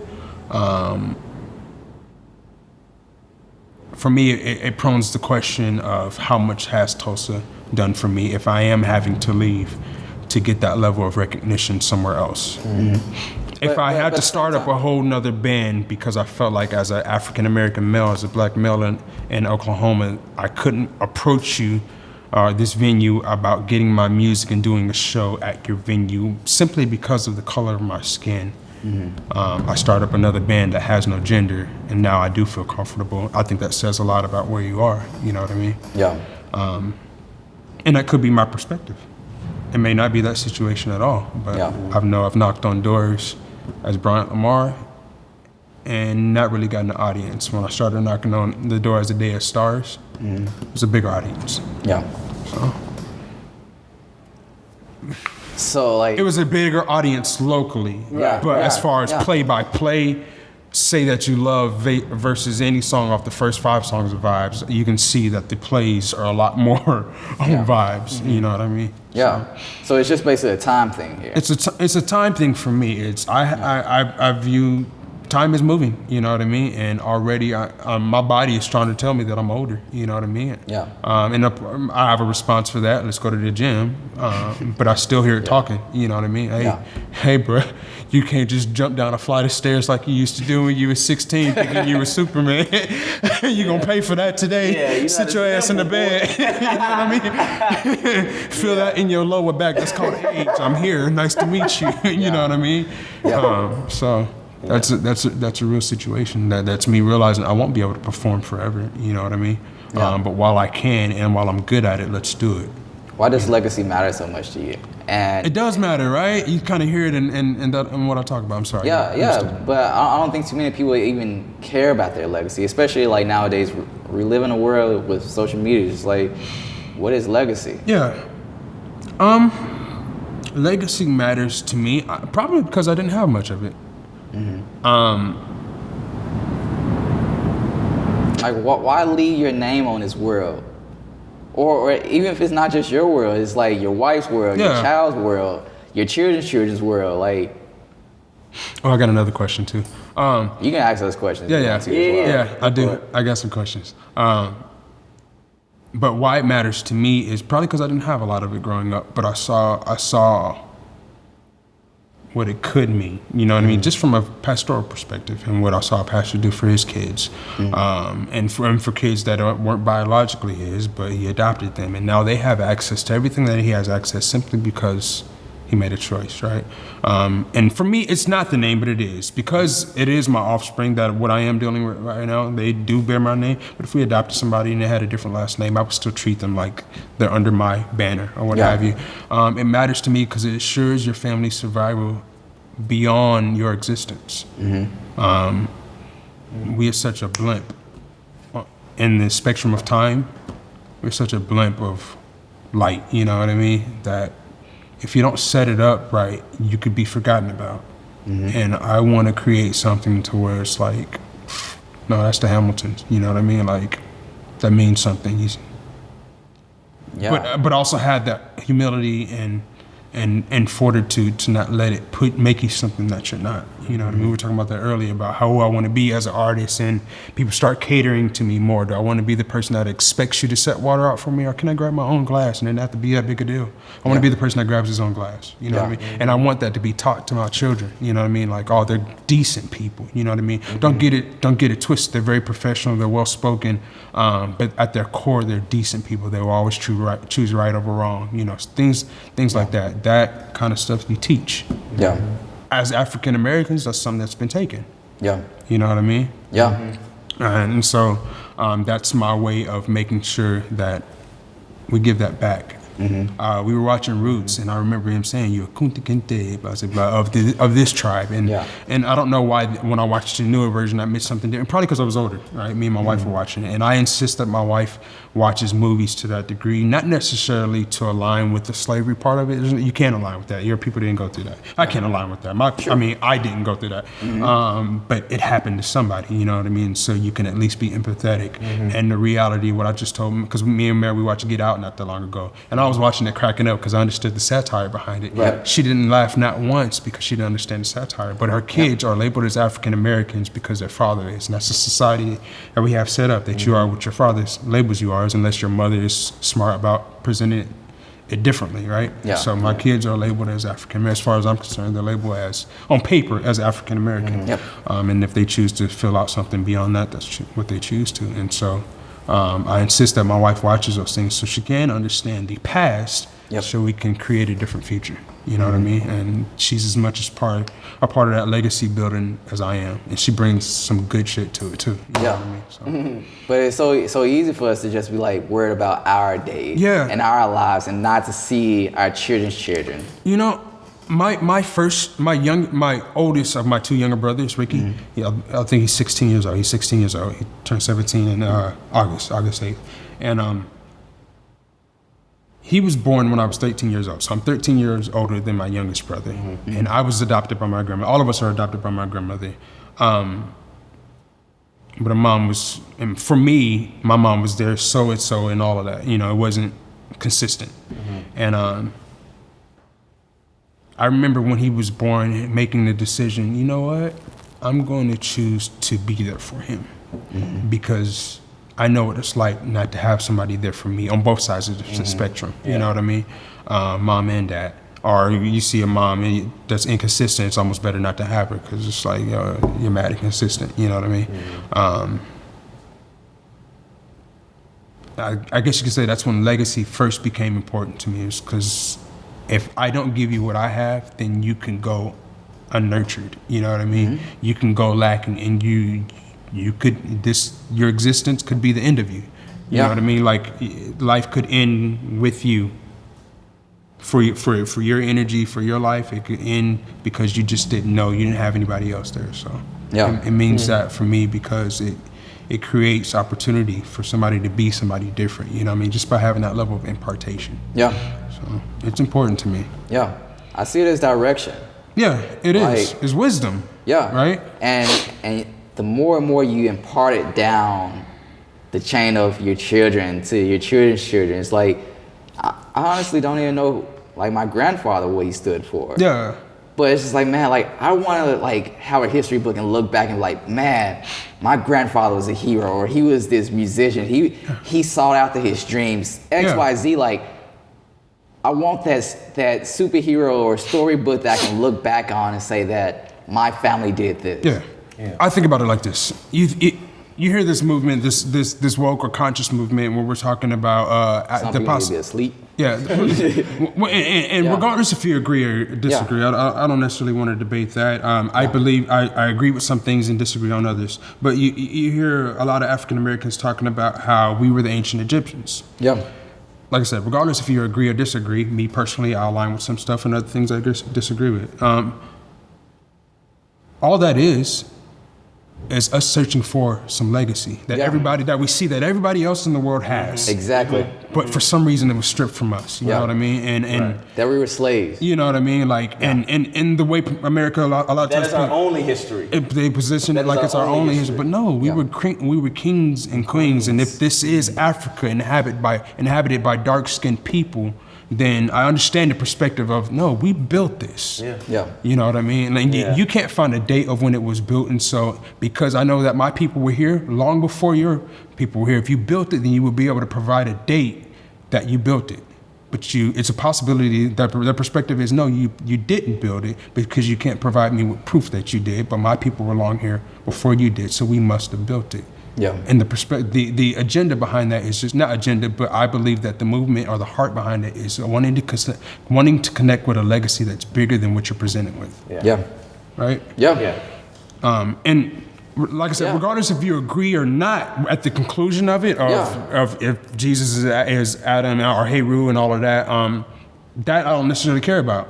But I do care about the perspective of that this could potentially be ours. And if you've been telling me I've been in shackles my whole life, and the last 4 generations before me were in shackles their whole life, and then somebody comes with this perspective and hey, guess what happened before that? Your great grandfather was a king. What He perspective? You know what I mean? Like, Yeah. imagine how your mind starts to tie. I had a dream after watching some of those commentaries, and like I said, I agree with some things and disagree on others. But I had a dream after that I found myself in an African temple, and it had these great big ass statues of African kings, and they had the whole falcon heads and all of that. And I understand the theology behind that because I looked it up. But Osiris and all that. and all of that, I understand. I get it.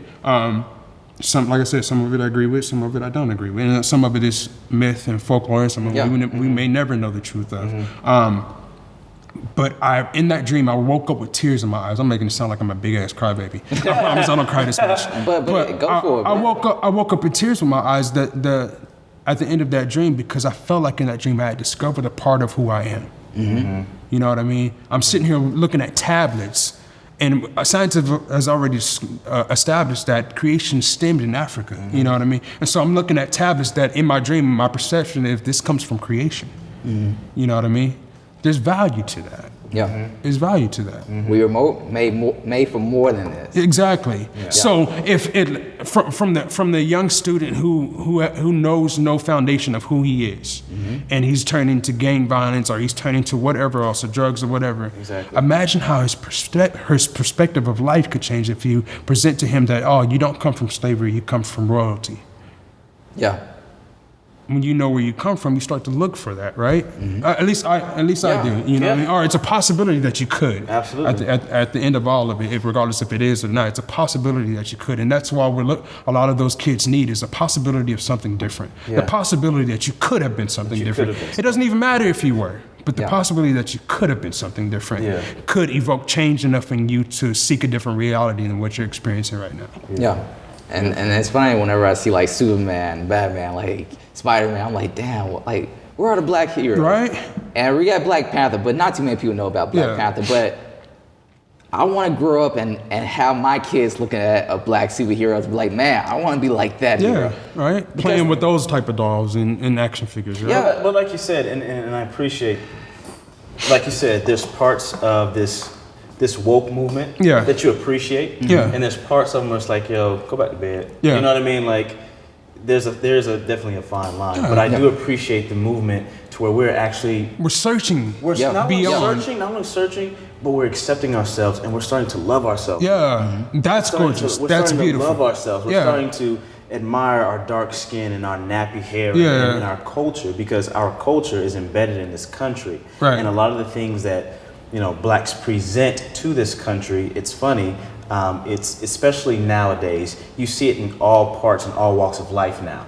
In your commercials, in our music, everything it's almost based in a culture of a black culture almost.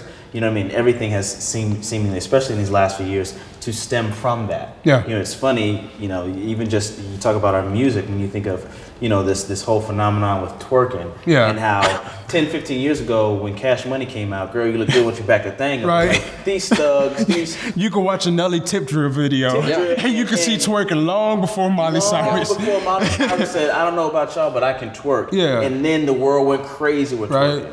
It's the same thing with cannabis, is it not? Absolutely. African Americans have been smoking cannabis for years and minding our own business, you know what I mean? And going to jail for it, you know what I mean? But for whatever reason, whatever your perspective is on it, I have my particular views on it. Right. And but now it's a thing where it's more commonly accepted for whatever reason, and now we're entertaining the thought about legalizing that something that people are in jail for. Exactly. But we're not having a conversation of what it takes to get them out of jail. And it's an ironic situation when you got people who are doing years behind bars, and meanwhile you have now people investing in these, these Big cannabis companies. shops, Right. These big companies. And you're still, why somebody, it could be your cousin. Your cousin is developing business strategies to develop, market, and produce something that you're in jail for. Yeah. In prison for. That you're in prison for. That you're in prison for. It could be your kid. Imagine that. You're in jail behind something that now your kid studies and has made a life for himself. But you went to jail before that very thing. Yeah. What that is a disvalue for legacy. You don't value my legacy. Yeah. It's crazy. Somebody does. I'm not necessarily like, yo, white people this. No, Like, absolutely. but No, absolutely. But somebody out there, in the be current, it the individual in the current establishment right of now, how things are, right now. our legacy is not taken into account, neither what was or what is, and definitely not. If you don't care about what was and what is, you damn sure don't care about what is to come. Right. Right. But I'm proud of us for starting that initiative, that movement. It was us who started to seek more and read different books outside of what we normally read. what we normally listen to, and realize that may work for that individual as a rapper or as an athlete, but we got to realize, and there's this whole campaign now, and I love it, where LeBron and all these different athletes say, you don't have to be the next basketball player. You don't have to be. We don't need it. We don't need it. Like, we've got this. We got enough of those. We got enough of that. Right. But investing in tech and math and science and all these things that literally make the world go round. Right. Yeah. These are the things that really matter. But I appreciate us starting to love us now. And starting to appreciate who we are and where we come from and our lineage. And giving us back that. Giving us back our name, where we came from and who we are, and where we're going. And as a people. As a people. And as a people, and beyond pyramids, whatever, because it's debatable. Yeah. That's fine. That's cool. That's fine. But there's a whole nother region of Africa outside of Egypt. You know what I mean? Or Kemet, or whatever you want to call it. Exactly. Like, Exactly. And I appreciate us helping us, because it's funny, and I don't know how I feel about it right now. I'm still thinking about it, and I'm still really critiquing what he said. And I can't remember the gentleman who said it, but he was saying, I don't speak out. Oh, David Banner, matter of fact. David Banner. He said, I don't speak out against racism anymore, because what he was saying, and I guess I need to study what that word really means, but he was saying, but he was saying racism is basically supporting your own kind and almost dismissing other cultures and other kinds. And it's funny, he said, but that's not a bad thing, because whites support whites. Jewish people support their own communities. Hispanics support their own community. And it's funny, he was saying, and blacks need to do the same in supporting their own community. So there's nothing wrong with that. Racism necessarily. It's just supporting your own kind. Right. And it's funny because we do not do that to the extent that we need to do it. So let me ask you this: Is that not the recipe for disaster, though? What? If all you're concerned about is your own kind? Is that not selfish? I'm not saying that it's your only concern, but I am saying that it needs to be that a we concern. Understand the situation that, especially as black men, at that we are in, and we understand that we're under a microscope, and that we are labeled certain things before you. Regardless know our if first you name. agree or disagree, that is the fact. That is the fact. That is the fact. I just told my wife the same thing when we watched Get Out. Okay, so I'm saying, while being inclusive, we don't need to be too inclusive to the point where we forget our own. Right, because the society that only cares about their own dies. Yeah, exactly. But I mean, that's called natural selection. Yeah. You fail to adapt to the new coming situations, and as a result, you die. So then, but how do you speak to the whole? And there's different beliefs about the crabs in a bucket, and that's always been a metaphor to describe black people. But there's also, it says, well, we were never meant to be in a bucket in the first place. This is true. So that's a very different understanding and perspective of it. But at the same time, I do feel like I do feel like, and I think it comes from a spot that when you have enough, you don't necessarily have to feel jealous or have to feel bitter or have to feel these things because you are confident and you are complete in who you are. Yeah.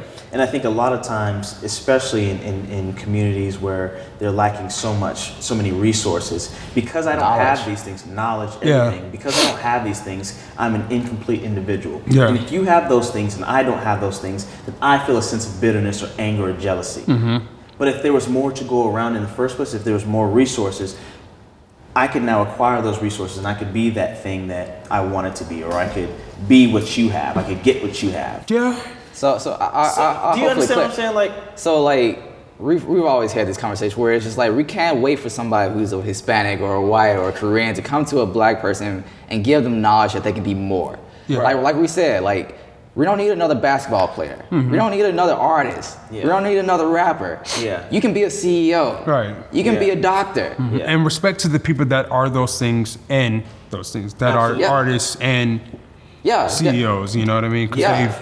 yeah. But we can be more than that. Of course. And it's just like sometimes in the black culture, we don't see beyond the avenues that is possible in our own rights. Like you said, we were kings. Yeah. Yeah. So it's like, how do we take back that rightful like throne a little bit and stand up and be proud of who we are and not just be like, I'm gonna submit myself to just be an artist and a basketball player or a Education. football player. Yeah. Education. Or this. Yeah. And yeah, so education. So it's like for us as we continue to growing with the business, with your craft, it's just like, how can we give back to the people who are just like us, who look like us, who doesn't see that this is a possibility? Yeah, I get that. So we almost like for us, we have to reach down, cause like who else are we waiting for? Yeah. And everybody else is looking at us to be like, you guys need to be like. We went to the school, Burroughs Elementary School. We went just go do a film shoot for Teachers Together for Tulsa. Yeah. The principal was like, man, seeing us with the camera, seeing us doing this stuff, and this is our life. Yeah. She's like, man, my kids need you guys. Yeah. They don't see people like you. So it's just like whatever they feeding kids on a TV screen, they don't see videographers, Yeah. black videographers. They don't see the black doctors. That is invisible to them. Yeah. And So- that's a problem. And that's the problem. Yeah. So whenever he's like, blacks gotta take care of their own, it's like, we have to be the ones to be like, hey brother, there's more to life than what you've seen on TV. Yeah. You can be more than a gangster. You can be more than a stereotype that they place on you. You're more than that. Yeah. And You're worth sometimes- more than that. Exactly. There's more value in Yeah. you. Yeah. And you're called to be a king, queen. Like I said earlier today, it's just like when I stepped out that meeting, like to know that I'm not just working like a regular old job. Yeah. I'm becoming the best part of me that I can be. Yeah. Regardless of skin, regardless of whatever. I know that yes, I am of black culture, of a black race, and that we were in slavery. Yeah. That my parents might didn't have this opportunity. Of course. So maybe they were in shackles, but now I gotta stand up and become more than that. Yeah. I can't just continue to be like, yes, chain me up, give me that McDonald's job, continue to give me that regular old paying job, because I can be more than this. I can be more than that. Yeah. I think education is an answer. I also think some type of parental situation is an answer. Give you an Yeah. example. Because as we were talking, I was thinking about this. I was listening to you though. I'm hitting on your legacy stuff. Thanks, man. My grandmother, I'm adopted by my grandmother. So there's a generation between me and my grandmother, right? My grandmother is very adept. When you think of a grandmother, when you think of my grandmother, don't think of an older lady in a wheelchair or anything like that, or on crutches. Respect to those people, but she's just not that. She's businesswoman of America and all that kind of stuff. She's always talking to the mayor. She builds businesses. That's just what she does. She owns the studio that you have. She right? owns the entire building The that entire building. my studio resides Right. in. Yeah. But here's the thing, she's so incognito, she doesn't want anybody to know. Yeah. You know what I mean? Yeah. And so that's why I'm not gonna say her name or anything like that. But our experiences in life are generationally just different. She grew up in an era where you drink from the wrong water fountain, you may find yourself dead. Yeah. You know what I mean? Imagine what her teachings to me growing up where. So I have a responsibility to those teachings that I don't think the generation below me has. And I think it is a result, as what I'm about to exemplify here, is that there are some things like the N-word. My grandmother would never say the N-word. Unfortunately, I say it a little bit more often than I should, right? Yeah. But we have a different correlation to the word. You know what I mean? I think that same type of system is what we see with this younger generation, is that things that meant something to our elders and us, they don't mean the same thing. The question is that we should ask is, should they? You know what I mean? Should the slavery mindset of, not the slavery mindset, should the mindset that stems from the perspective of, if you date this girl, you'll die. If you have a love affair with this woman, with this Caucasian woman, you will lose your life at some point. It's not going to be a good situation for you. You know what I mean? In an older time, should that be my perspective of today? No. I don't think it can be. It can be, right? It can be. You can tell me all the stories you want, but we're in a different generation. Totally Everything, different culture. Totally different. My girlfriend is white. My girlfriend is white. So it's funny. They said in the next 10 to 15 years, a majority of our country or a majority of our world, something like that, is going to be multinational. You know, so the world is changing, and when our kids grow up, that's all they're going to see of the world. It's going to be very difficult for them to empathize with our parents, and our and just as difficult for us to align with slavery. Exactly. You know what I mean? We can, but we have no idea the depreciation. We cannot appreciate to any degree that perspective, that situation, that experience. I think it's impossible. I think you're too far removed from the Exactly. situation. I think you're too far removed from this, because there's going to be a certain time where we can no longer blame whites, and we can no longer blame slavery. And we can no longer Which is where a lot of whites are right now. It's like, no, it's been enough time. Yeah. And obviously it hasn't. And that's wrong. And that's wrong. It hasn't. No, it hasn't. Yeah. That's wrong. But I'm saying for us to use that excuse. Exactly. Because as tech grows, it's not going to matter whether you're black, white. If your product works, then you win. So let me ask you this. Should we then be so pro-black agenda, knowing that the direction that our world is headed to is a multinational society? I don't have a problem with. We do, because we, at our core, we're still black. We're still black, and we're still bound to a lot of the ideals. Ideals that have been we haven't grown beyond. We haven't grown beyond that. Our culture is so. We're still behind in a lot of ways. In so mentally, many ways. right? Mentally, financially, everything. We do what we can right now. You know, but I think it's coming to a point, and all these movements that have pushed self-love, black love, and all these things are going to push us to where we're in more sectors of the world, sectors of industries, not just music, not just sports, but tech, but math, and all of these things that they at one time thought that we weren't smart enough to achieve, to do, and to attain. I think we're pushing towards that route. I do. So to answer your question, yes, for now. For now, yes. Because we have to catch up. We have to do some catching up, and nobody in the history of the world has that been sabotaged like it's been sabotaged. Stolen from us. Exactly. Stolen from us. So I got one for you. Tonal linguistics. You guys know anything about tonal linguistics? I do not. It is the development of your brain to the cranium, how your bones in your brain and your head are shaped by the language you speak. Okay. So let's take Mandarin, for example, and this is why it's such a big deal that our languages were taken from us, because we don't know what the root of them are, right? Take Mandarin, for example. Ma at that tone means something different than ma at that tone. We're using tones to differentiate words, right? Okay. To differentiate meanings. We're saying the same words essentially, but our tones and their tones are what create that distinction in tone. In the words. That type of recognition that your brain attaches to that frequencies that you're recognizing, because you're listening to music at that point. Your brain is determining the meaning, the emotion behind different tones that you're using. That's science, right?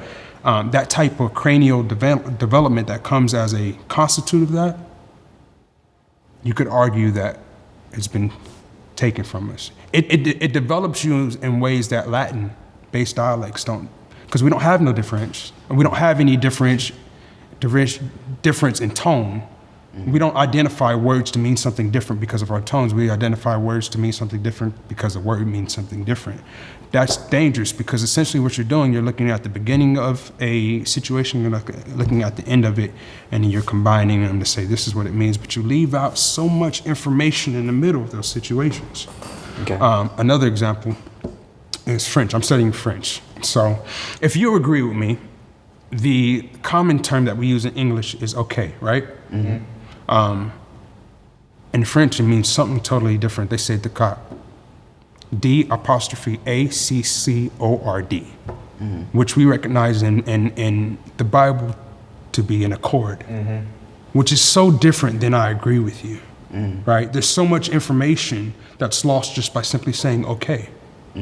Like we're one in accord with each other. Like it's more than just okay. It's more than just agreement. When we say we have an accord, we have a pact. Partnership. We have a partnership. Yeah. It is hell. It's almost cellular. You know what I mean? Like it's almost blood pact. You know what I mean? We are all on one accord. We're all in agreement, but it's much deeper than that, right? Yep. And English simply just says okay. How much information is being left out?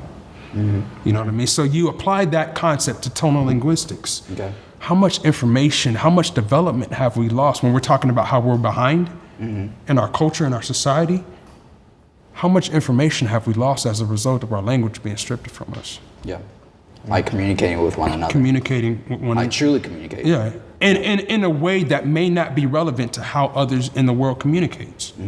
You know what I mean? Because African dialects use a completely different system of communication. Yeah. Mandarin, I think, has,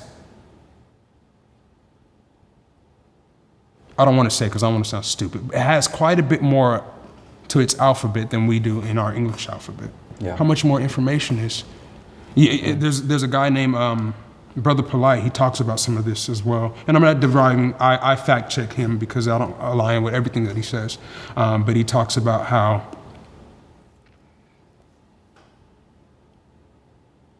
the cranial development that happens with that, we're no longer developed. Yeah. You know what I mean? Because what you're looking at is dialects that reflect to how language started to begin with, which many believe that language didn't start with words, it started with tones. Which, if you think about it, anytime somebody wants to imitate an African dialect, what do they do? Yeah. But how much truth is in that? Yeah.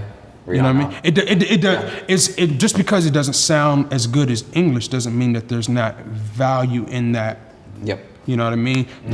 Their dialect sounds different to us, even us. You know what I mean? But it's closer to creation than English is. Wow. So how much more information is hidden in that dialect that just like when we say, like my wife speaks it, she doesn't speak it, but she understands a different dialect than I do. It's called Malayalam. There's some things that don't translate. I'm like, hey, what does that mean? Or how do you say this in that language? I don't know. She can't translate it.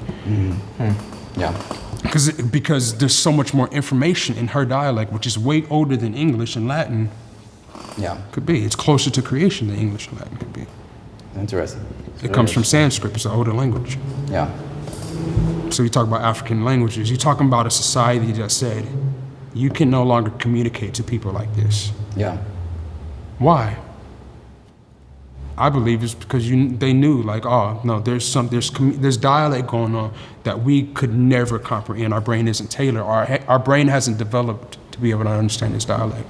It's no different than when we say it's easier for kids to learn different languages younger. Why? Because their cranial development, it hasn't developed yet. Yeah.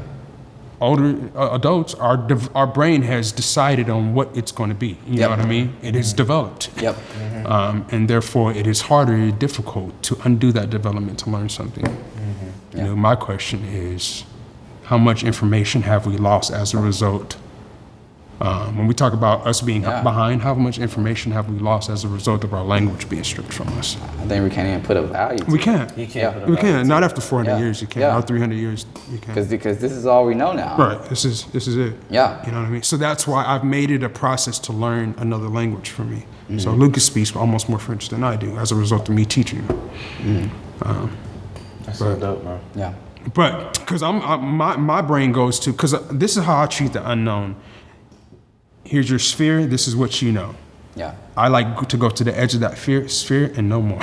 You know what I mean? So language is something I didn't have a good concept on, but now that I've studied another language, it's so easy for me to identify with other cultures. Yeah. You know what I mean? Imagine if other people studied, if it was a common practice for other people to study other language. Imagine how much, when we talk about the goal being a multinational generation. Yeah. It just shows you care if you study somebody else's language. Yeah. Simple as that. It's like you really care about it. Yeah. You're taking the time to like study something that's very hard or something totally different from you. Regardless if they're in your circle or not. Exactly. Because a lot of Just times, to speak to me. Yeah, because a lot of times, if those individuals aren't in our circles, then we don't feel like we need to extend past that circle. You know, it's almost like we put a cap on the friendships that we have, on the dialogue that we have, you know, as opposed to, you know, reaching out and really connecting with somebody. Really, truly connecting with somebody. Yeah. Which is dangerous, because if all you know is this and you never expand beyond it, that's where energy starts to die, right? That's where knowledge just starts to fade, because it can't just stay.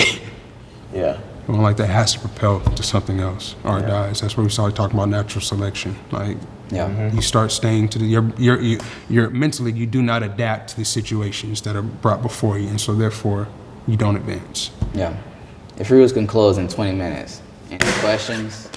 Questions For us? So, man, I mean, or we've been talking to you. You guys have been talking to me. It's almost been like the Bryant Lamar show, but you guys are here too. So we talked about it a few days ago. I was like, man, like who do we connect with, and who do we want to, you know, start our first podcast with? And bro, I mean, you know, we gave a few names, but the name that stuck out was Bryant Lamar. Man, don't make me blush. To begin this joint, you know. Man, I appreciate it, man. I do, man. And you've delivered too. Like this is when we look back at this, we're like, man, this is especially for the first one. Like, man, this was insightful, because you didn't just give us music. You gave us theology. You gave us, you know, all these other sides of you, as opposed to just being a musician. Yeah. You know, it's important to me, man. Yeah. I think a lot of times Christians, to be specific, we're comfortable not knowing anything. We're comfortable with remaining ignorant, which is if we talk about exactly what I said, this is all you know. Yeah. And you never expand beyond that, you die. Yeah. We're in danger of the Christian race dying right now, because nobody wants to know beyond what's positioned in the Bible when there was books written before and after. Yeah. And that's one thing, and this is for that's a completely separate because that is my issue. It's just like, and I'll be very brief about it, but we do limit our understanding of our walk with Christ and the knowledge that we have of Him. It's funny, in any other area of our lives, we're trying to grow in, exactly, get better, and whether it's, you know, eating right, whether as improving as business people, whether as, you know, improving as fathers and things like that. And I think sometimes our walk doesn't grow along with that. Right. We're content with knowing what we know, you know, but from a knowledge perspective. From a knowledge perspective, and what that truly means. Yeah. We take the words for what they are, and we don't think anything more of them. You know, so it's just I wonder if we delve into our, and I'm the same way. Like I want to get better in all these areas, and that seems to always be the thing that lacks. Right. Always, and I am trying to change that because I need to, but I just wonder if more people put interest and thought and really battled, really conflicted with the words in scripture and conflicted with their pastor and really had questions. I wonder how much more of a deeper understanding we would have in that. We talked about deeper understandings and things that are lost because we don't necessarily dive in. Exactly. You know, so I wonder, even in our walk, you know, how that would change if we actually conflict with those things. And we actually, I don't believe this, and here's why I don't believe this. And if you're to, and I want to be convinced differently, right? Or I want to get a different perspective so I can think differently, you know. But then I think a lot of times we don't. That doesn't just. Go, go ahead. I'm sorry. No, I don't think we go that extra mile to find those things out. Yeah. In the church that I go to, and Ben put me up on, is Transformation Church, actually. So shout out to Transformation Church. Yeah, for sure. And the 3 or 4 weeks that I've been there, man, I've got a different understanding of the things that I believed, and I'm going more into depth of those things. So I appreciate that type of teaching from Pastor Mike. Yeah, he's killing it. He's killing it. He's killing it right now, and I appreciate he's challenging your perspective, my perspective, and that's to ask question for you to simply ask your question: is this experience or is this God? You asking me? No, I'm saying I believe that's when you say he challenges your perspective. I think that's really what he's challenging is for you to ask yourself: is this just simply my experience, and Right. this is how I define that experience, or is this in fact God and divine? Exactly. divinity? Exactly. And it seems like it makes it okay for me to ask those questions. Yeah. Yeah. I feel like if he and I were sitting in a situation, and because I have some tough questions, and you're supposed to, as your walk grows, then you're supposed to have these questions. Yeah. You know, so I do have these questions. I understand there's a lot of things in my life that I need to correct. Yeah. You know, but I also need to correct certain beliefs that I have. Yeah. Or I need to see that they're being answered in a different way. So it's cool that I'm at a church now where I feel I can do that. Yeah. Yeah. Yeah. So I don't know. And it's funny, like for me, it's just like I don't know if I've always been like battling with it all Yeah. the time, and for me, it's like whenever me and Evan always go back and forth and talk about stuff, and I'm just like, man, like I feel so secure in like my faith more than anything. Like regardless of what I've been through, whatever I've done, it's just like I don't know. I've always had the sense that God truly loves me. Yeah. And like some people like, well, what about this fact? What about this fact? And I'm just like, I can see your point on it, but that hasn't stopped the way that I get this feeling that he has a calling on my life. Exactly. And so for me, it's like sometimes like, man, you can show me these facts, and I'm willing to look at it. Yeah. I'm not like, don't show me that. Yeah. I'm like, man, let me investigate that as well. But I don't know how I can shape what I've seen he's done in my life. So it's one of those things that it's like, man, like I believe he's truly doing things in my life, but also, hey, there's this thing over here that I might need to investigate. All right, cool, I'm gonna investigate that, but it's not gonna change the way that I have this feel that he has a place on my life. So let me ask you this: is that not the definition of approaching an open-minded argument with a closed mind? I don't think so. If you're already solidified in your beliefs, which means you have a box around what you believe, right? You're stable. This is what you believe. Meaning, not saying that you're box. I shouldn't say that you're box, but you defined it, right? And when I say box, that's what I'm saying. You've defined it. I've had experience. Right. Yeah. And you can look at something else, but there's never going to be a situation where that something else can convince you differently about what you believe. Is that not the definition of of? Possibly, yeah. But I'm definitely still open. I'm still open ears, but it's just like I don't know how you can ever erase the experience. I get that. Yeah. Because as I've said, I love science. I love astronomy, and if we talk about the stars, which you could definitely do, it's probably another podcast.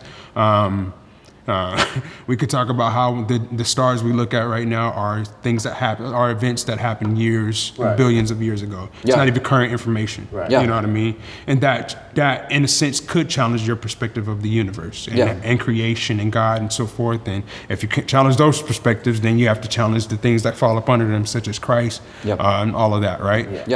Which I've been to I've been to the edge of, and then this is where I feel like I found resonance, is that exactly what you said.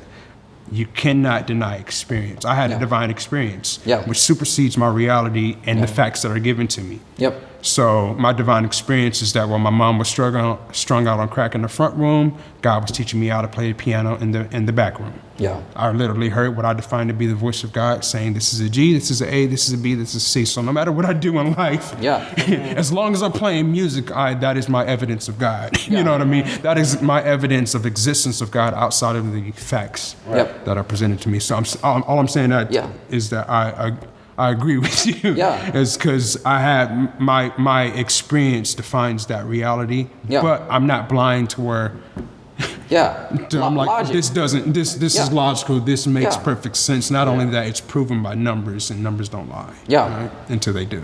Yeah. Yeah. But that's what we call the supernatural, which is like now you get like, gosh, sheesh. Like, because it's just like supernatural defies all logic. Right. And that's where it's just like it continues to rotate around. Like, yes, you can show me this, but it's like, all right, it's the supernatural. How does both of these work around? And do we say that logic is fully this? This is what I think it is. I think the logical perspective challenges our selfishness, because the religious perspective revolves around, just like we watched that Little Dick video, it's the perspective of that all of this was created just for us, when in reality, on a cosmic level, we are so tiny. Yeah. Now, on the other side of that is that, yes, you're absolutely right. We are so tiny, and the God that created all of this loves us just as much as he may love somebody else living on another Earth, in another galaxy, in another cosmos, through a black hole that opened up whatever whatever your perspective is and whatever we find out in the future. The person that came and had that divine experience with me, or the entity, or whatever you want to define it. I define it to be God, and I'm comfortable with that.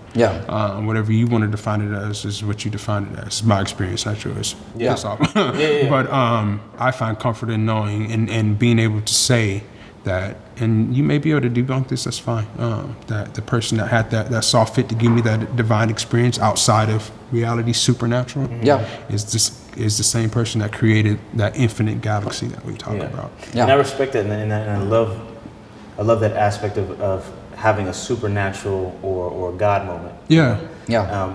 I think it was God's assurance program. I think it was God knowing how my brain works and knowing that I could have very well, reasonably, scientifically walked to the edge of God doesn't exist, like many people have. Many people that I admire. Neil deGrasse Tyson is somebody I admire on a basic, fundamental, scientific, evolutionary level, and I agree with a lot of the shit that he talks about. You know what I mean? But I think that was God's. I think that was God's assurance program. Is like, if I don't prove this to you now, if I don't give you this experience, you'll deny my existence. And then the glory of everything that you do can't go to me. And see, and that's crazy because there's different ways of understanding, different ways of learning. I feel that when I'm engaged in finding out more about him. So some people have an experience, some people it just takes a little bit more, I won't say convincing, but it takes a little bit more understanding. Some more clarity. And I understand for me personally that I won't understand the scope of what God is. We can't. But he gave us books, and he gave us these experiences and examples on purpose. Why of all the stories, why are these so important? What is he teaching us in these things? So I want to dive into that, and I want to know what I know. So let me ask you this. Are you 100% convinced that the stories that you read in the canon of the Bible haven't been selected to modify your perspective? I think all was inspired. I think man's may have taken things out and put certain things in, because I don't. That would be a fact, not a thought. That would be a fact. A fact. So it's factual. I do think there was an agenda to a certain extent, but in me wanting to understand more about the Torah and about all these other readings and all these factual things that also happen, I would be interested to hear more about that too, because like we were talking about, as far as like we lose meaning. It's so interesting to me how a pastor say, do you know? So we'll read a scripture and the pastor will say, do you really know what this word means in Arabic? And it'll be something totally different. And it's like, well, shoot, I want that. Like, I want that definition. Because it opens it up to more understanding. Exactly what we were talking about. Total linguistics. There's information that's lost when the language is changed. When the language is changed. When the language is changed. And in the Roman Catholic Church, who knows what they have modified. What they have modified and say, well, that's not what we believe, so let's leave that out. The Book of Enoch is a prime example of that. It's founded. I believe that the main reason that the Book of Enoch was left out of the canon of the Bible, we're talking about the person that in the Bible there's one sentence written about him. Other than that, what do we have, right? Yet there's a whole book that's just as long as the Bible about his perspective. Why is that? There's no way you can convince me that that's not essential to the same canon, yet we've left it out. My belief system is that we left it out because it shows the existence, it shows the proof that maybe this stuff did happen in Africa. Why? Because where's the Book of Enoch found? Found is in Africa, in Ethiopia. You know what I mean? You're talking about the continent that we believe all life started on. I mean, but if you believe in Pangea, which I do, it's kind of hard not to. You could argue that was it a separate continent or was it all the same continent, and how big was the diameter that we established creation to be in? But that's it don't matter. It started. It started. And then we're talking about a person whose testament is to being swept up, and now he's one with God. The only person who didn't have to die, the only other person outside of Christ who didn't have to die to be with God, but came up in flesh and bone with this cosmic entity. Yeah. Why? There's no situation you can tell me that. Why is this not added to that same canon? Yeah. You know what I mean? Yeah. Those are the questions that I have. Yeah. No. So I mean, in my quest to understand a little bit more about God because I feel like the more you understand someone, the more you have that relationship. Mm-hmm. Yeah. And I think a lot of relationships with God are very surface level. Right. And including mine to a certain extent. Yeah. And I'm trying to break that. And the reason, and I say it all the time, the reason that we're friends is because to a certain extent we've had some conflict, we've had some disagreement, Yeah. we've had some back and forth. I know you. Mm-hmm. I know you now. I know Ben. I know Yeah. based off of our experience together. Yeah. Based off our experience together. If I don't search for him, if I don't find him out, then how can we have a relationship that's anything more than surface? It would only be a very, very surface. Yeah. Surface. And how would would I even feel like I needed him? Mm-hmm. Yeah. With your walk with God, I feel like it's the same thing sometimes. Because our relationship with him is so very surface, I feel like a lot of times we don't understand the need for him. Because we don't understand who he is. We haven't conflicted, we haven't battled, we haven't fought. You know what I mean? I haven't said my piece and he said his piece back, and we gotta, walk away for a little bit and come back. Like a real relationship. Yeah. Like a real relationship. And I want that, and I want to fight, and I want to battle. Because at the end of that, God can say, yeah, he knows me. We know each other. We have a relationship. That's valuable. Yeah. And that's valuable to be a fisher of men. Yeah. That's valuable to be a better Christian, to be a better father, a better husband. It's Everything. That's in everything. If our relationship with God, if that trickles into everything else that we do, if our relationship with him is so key and so important, because that's how we're better husbands and better fathers and better people in society, if that begins it, then how much more important is it for us to really seek that out? Yeah. Something of which I am not doing currently. I can attest to that. But like we talked about earlier, it's understanding and realizing that there is a problem. Let me ask you this. I'm sorry. No, that's Were it. you done? Do you think that because you're not doing it in the traditional way, What do you that you're not doing that you have to read your Bible, you have to pray, you have to go to church? Do you think that necessarily equates to you not having a relationship or pursuing a relationship? I think within everything, I think even let's put it in sports. I think to a certain extent you have a passion and a desire to want to learn and get better, but I also think it takes that coach to really light that flame under you sometimes and say what you could be and say what you're slacking at and things that need to be addressed. I think in the church, I think in the current church that I go to, I think I receive that. I do have a desire, but I also appreciate his coaching. So I think a lot of it is to attest to me and that I need to desire to have a better relationship with him. But I also think it's the shepherds that herd the sheep as well.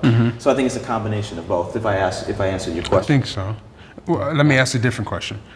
Are we still good, or we need to stop? Nah, keep rolling. Do you think that you just living your daily life could not form a relationship with God? Boom. And and maybe not just living your daily life, but do you think that the avenues to form a relationship, establish and grow a relationship with God only lie within the bounds of read your Bible, go to church, and No, pray? absolutely not. And some of those things I need to do more of, in fact. But I think so. Sorry for picking back off your answer or jumping into his answer.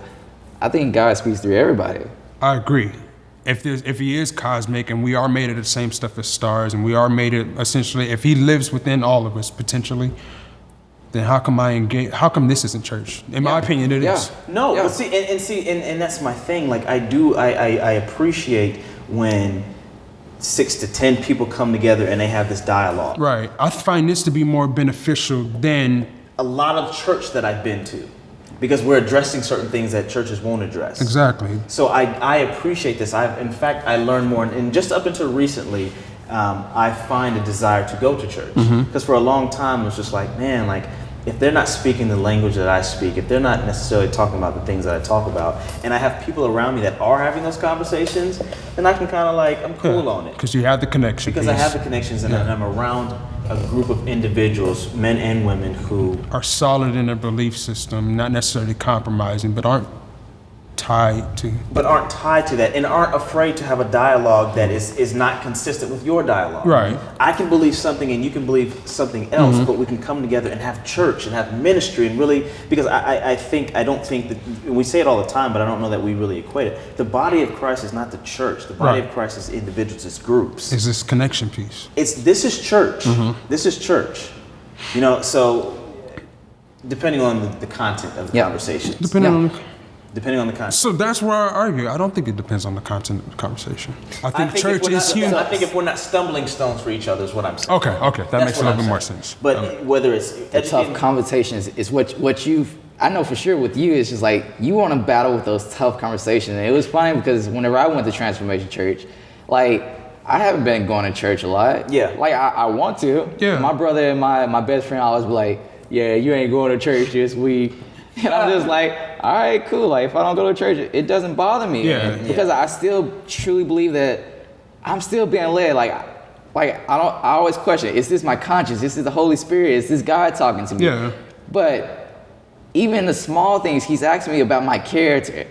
And I don't know if I'm personally asking myself about my character. Sometimes whenever I'm doing something in the moment, I'm doing something with Chantel, or I'm doing something with you, it's just like, are you treating this person with love? This person who I walk past, are you treating that person with love? And there's a question that's like, all right. What? And I have to wonder, is that the conscience, like what part of that is me? And I don't know. I identify them to be the same thing. Yeah. I'm not saying that I'm God. I think it's the Lion King effect. Yeah. I look at my reflection and I am so in tune with him that he is me. Yeah. And when we start speaking the same language, that's when we find that oneness with God. When you start asking yourself, am I integrous or am I not? Am I like God or am I not? Yeah. If you're integrous, then you're like God. So I don't think there's anything wrong with looking in the mirror or looking in the water, hitting it, oh, God looks like me. Yeah. I think that's the whole purpose of God living inside of all of us, right? Sure. Is he can cater to any identity that he needs to. My perspective is he can cater to any identity that he needs to, even outside of the face of Christ that we. That's the message that Mike was speaking on this week, was that this is just an outer present, almost like if it was a present box. Exactly. Like the inners of a present, a gift, matters more. You can do anything to this body. I can tattoo this body. I can do anything. I can make scars. Right. But we're made in his image, so it's not this skin or my mind. It's who's inside of me. Exactly. It's that. Yeah. And that matters more than this outside body. So for me, the same way I identify the God presence that I feel to be inside of me to connect to the mental or who I am, is the same way that I connect God to be to who others are, even outside of religion. Mm-hmm. So, for instance, Buddhism speaks heavily about compassion. Mm-hmm. How do we know that that's not God resonating with somebody who has a different experience? There was always, the Bible teaches us to look at a tree by its fruit. Mm-hmm. If the fruit of the tree is compassion, who are we to deny their experience and their route to that compassion just because it doesn't have the face of the person that we call the Son of God? Right. Mm-hmm. I don't. I asked the question, even though I align with the person that we call the Son of God. I acknowledge that person to be the Son of God, to be Savior, King, so forth and so on. Nevertheless, I don't deny that experience because the fruit is the same. I feel you on that. Same thing in Muslim views. There's still fruits of the Spirit. There's still fruits of the Spirit. So who am I to tell you that you're either going to hell or that you're not saved or whatever the case may be because your process looks different to mine? If the Bible tells us to look at the fruit of the tree, then the fruit is the same. I don't even think we should even go as far as to tell somebody they're going to hell. Like, we're all been destined to that. Or that you're not even saved. Because you haven't said the four letters that mean something completely different in a different language. We say something about their name, Jesus. But that's Latin. You know what I mean? I look at all of us as sinners, like who in Christ's eyes, like came to save us. So it's just like, who are us? Who are we to place blame on somebody else who did the exact same things we did? Like, how can we put judgment to somebody? Exactly. If I was living the same life as you and now somebody came to save the day for me. Like, who am I? Yeah, you a sinner. I didn't save myself. Yeah. I was just like you. Yeah. I am like you. I am just like you. Exactly. And I'm thankful for a Savior. That's all. Searching for something different. Yeah. I call it Jesus. You can call it whatever you like. So I've only been shown love, so why am I gonna show you anything less than love? Exactly. If God gave me love in the fact that I was a sinner, why am I producing hate? Or to lash out at somebody, or to make somebody feel lesser than? Because I was lesser than. We all have been lesser than. Exactly. Yeah. And only by Christ are we more than. So that's the perspective that I challenge. Is it Yeah. only by Christ that we're more than? Yeah. Is it only by the what is CHRIST? What is it, 5 letters that Yeah. we're more than? And that's only for me. Like, For you, yes. Yeah. So I can't say for anybody else. So let me ask you this: is it not judgmental to say that? Because you're saying that the peace that you have is nothing in comparison. But they've made peace with that. And oftentimes, what we're afraid to admit as Christians, we are afraid to, myself included, that we're afraid to admit as Christians is that oftentimes their lives can be way more. Somebody who hasn't identified Christ to be Savior can be way more of a testament to who He is. Yeah. to who Christ or God or whoever you put the face on them as than what we identify. You know, even from the basic principles of the foundations of their perspective or religion. I really come down to, once again, it's personal, because I've only been shown love. So it's like, definitely I would maybe encourage you this, but I've only been shown love. So why tear anybody else away from something? I hear you. So for me, it's almost like I can only exude love, and if that love is to tell them about Christ, that's to tell them about Christ, but it's not to be like, hey, your life is wrong. Gotcha. Okay. I hear you. Can I see different ways where I believe people can improve on their lives? I believe so. Yeah. But the love that you know it to only be accessible by the acceptance of Christ. Yeah. But I'm not. And how can you communicate something outside of tear somebody down just because they don't believe the same thought as that? Yeah. Because I've only been granted this life because of that. I get that. That's like me trying to live life if there was, as if I never had that experience, that divine experience that I described to you earlier. Yeah. That would be retarded. That's denial. And once again, it's like, how can I show hate or anything to tear somebody down whenever we receive love? Yeah. Right. Because I don't think there's any other way to bring somebody to Christ if that is the objective. If I want people to see the love that has been given to me, it's just like, I can only show what He's been given to me, which is love. He didn't tell me, like, you're going to hell, so you better come to me. Yeah. He didn't tell me that. It reminds me of, and I don't remember. I'll be 100% honest. I don't read the Bible to the extent to know chapters and verses, but it reminds me of the story of Paul, where he's ministering to some group of people, and I believe the words read such as this: the God of the sky, because that's what they identified God to be, or the God of something, and he identified in that passage of scripture, as opposed to saying Jesus or God or whatever, he just simply aligned with them on that point. The God of which, yes, he's that and more, but that's what you feel the necessity to define him as. So I'll align with you briefly on this moment to simply say, because he is that, in addition to everything else I acknowledge him to be, the God, the God of the sky. It makes me think about that.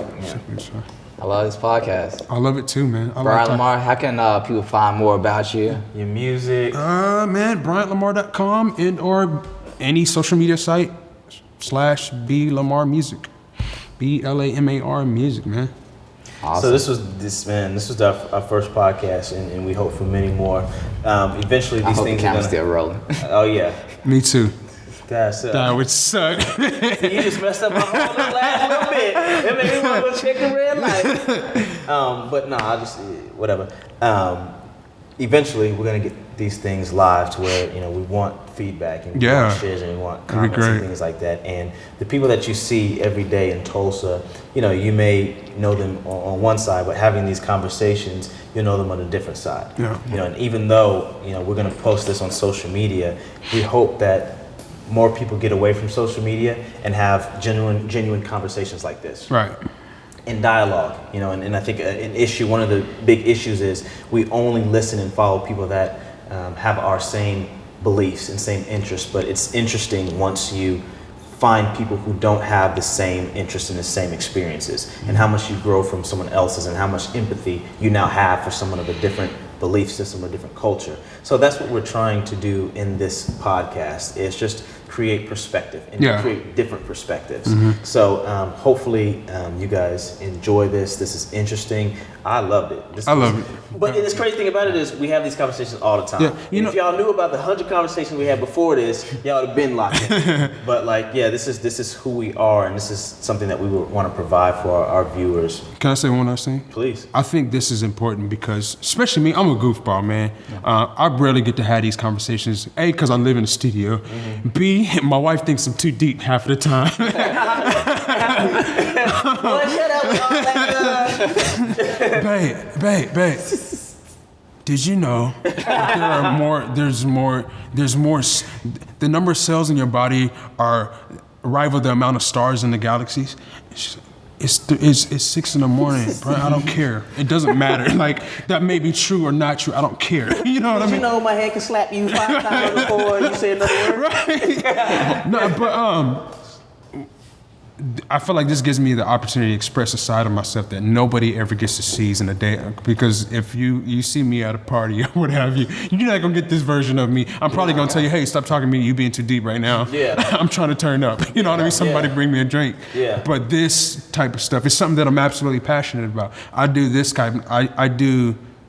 this kind of stuff in my head more often than I make music. Yeah. I listen to podcasts on the way to the studio and on the way back from the studio. You know? So thank you. But no, man, thank you, because I really believe that you've helped some people. Yeah. You've got them to think a different way. Yeah. You know, based on the things that you think about on a daily. Right. And that's kind of what we want to do. We get these people who have great messages that they never really express. Right. And you're a very humble guy, so it's not like you sitting on some stage talking about this stuff, you know. But if the questions are asked, you don't have any problem with giving clear and exact belief on you know what you think about these things. So we need more guys like you, more women like you, to help, you know, and to bring value. So I close out by saying I don't care if you like it, I don't care if you share it. I'm doing this for me. I do. Right. And it's whenever I talk about creating, it's sometimes like we get into a place where we worry about Facebook likes, we worry about shares. Instead, like, man, this is for me, this is a personal thing for me to grow and communicate, to talk with friends, to invite you into conversations that I think are interesting, that are entertaining. So if you want to share it, cool, share it. But I don't care who cares about if you share it or not. But join in with us. Yeah. Take part. Yeah. There's more to life than this small little Facebook status, this small little Twitter feed, because we're humans. There's people in front of me. There's lives that we need to truly interact with. Yeah. So this is Young, Gifted, and Black. Thank you for watching. Yeah. And that's how we do it. That's how we do it. Hey, man. Come on, man.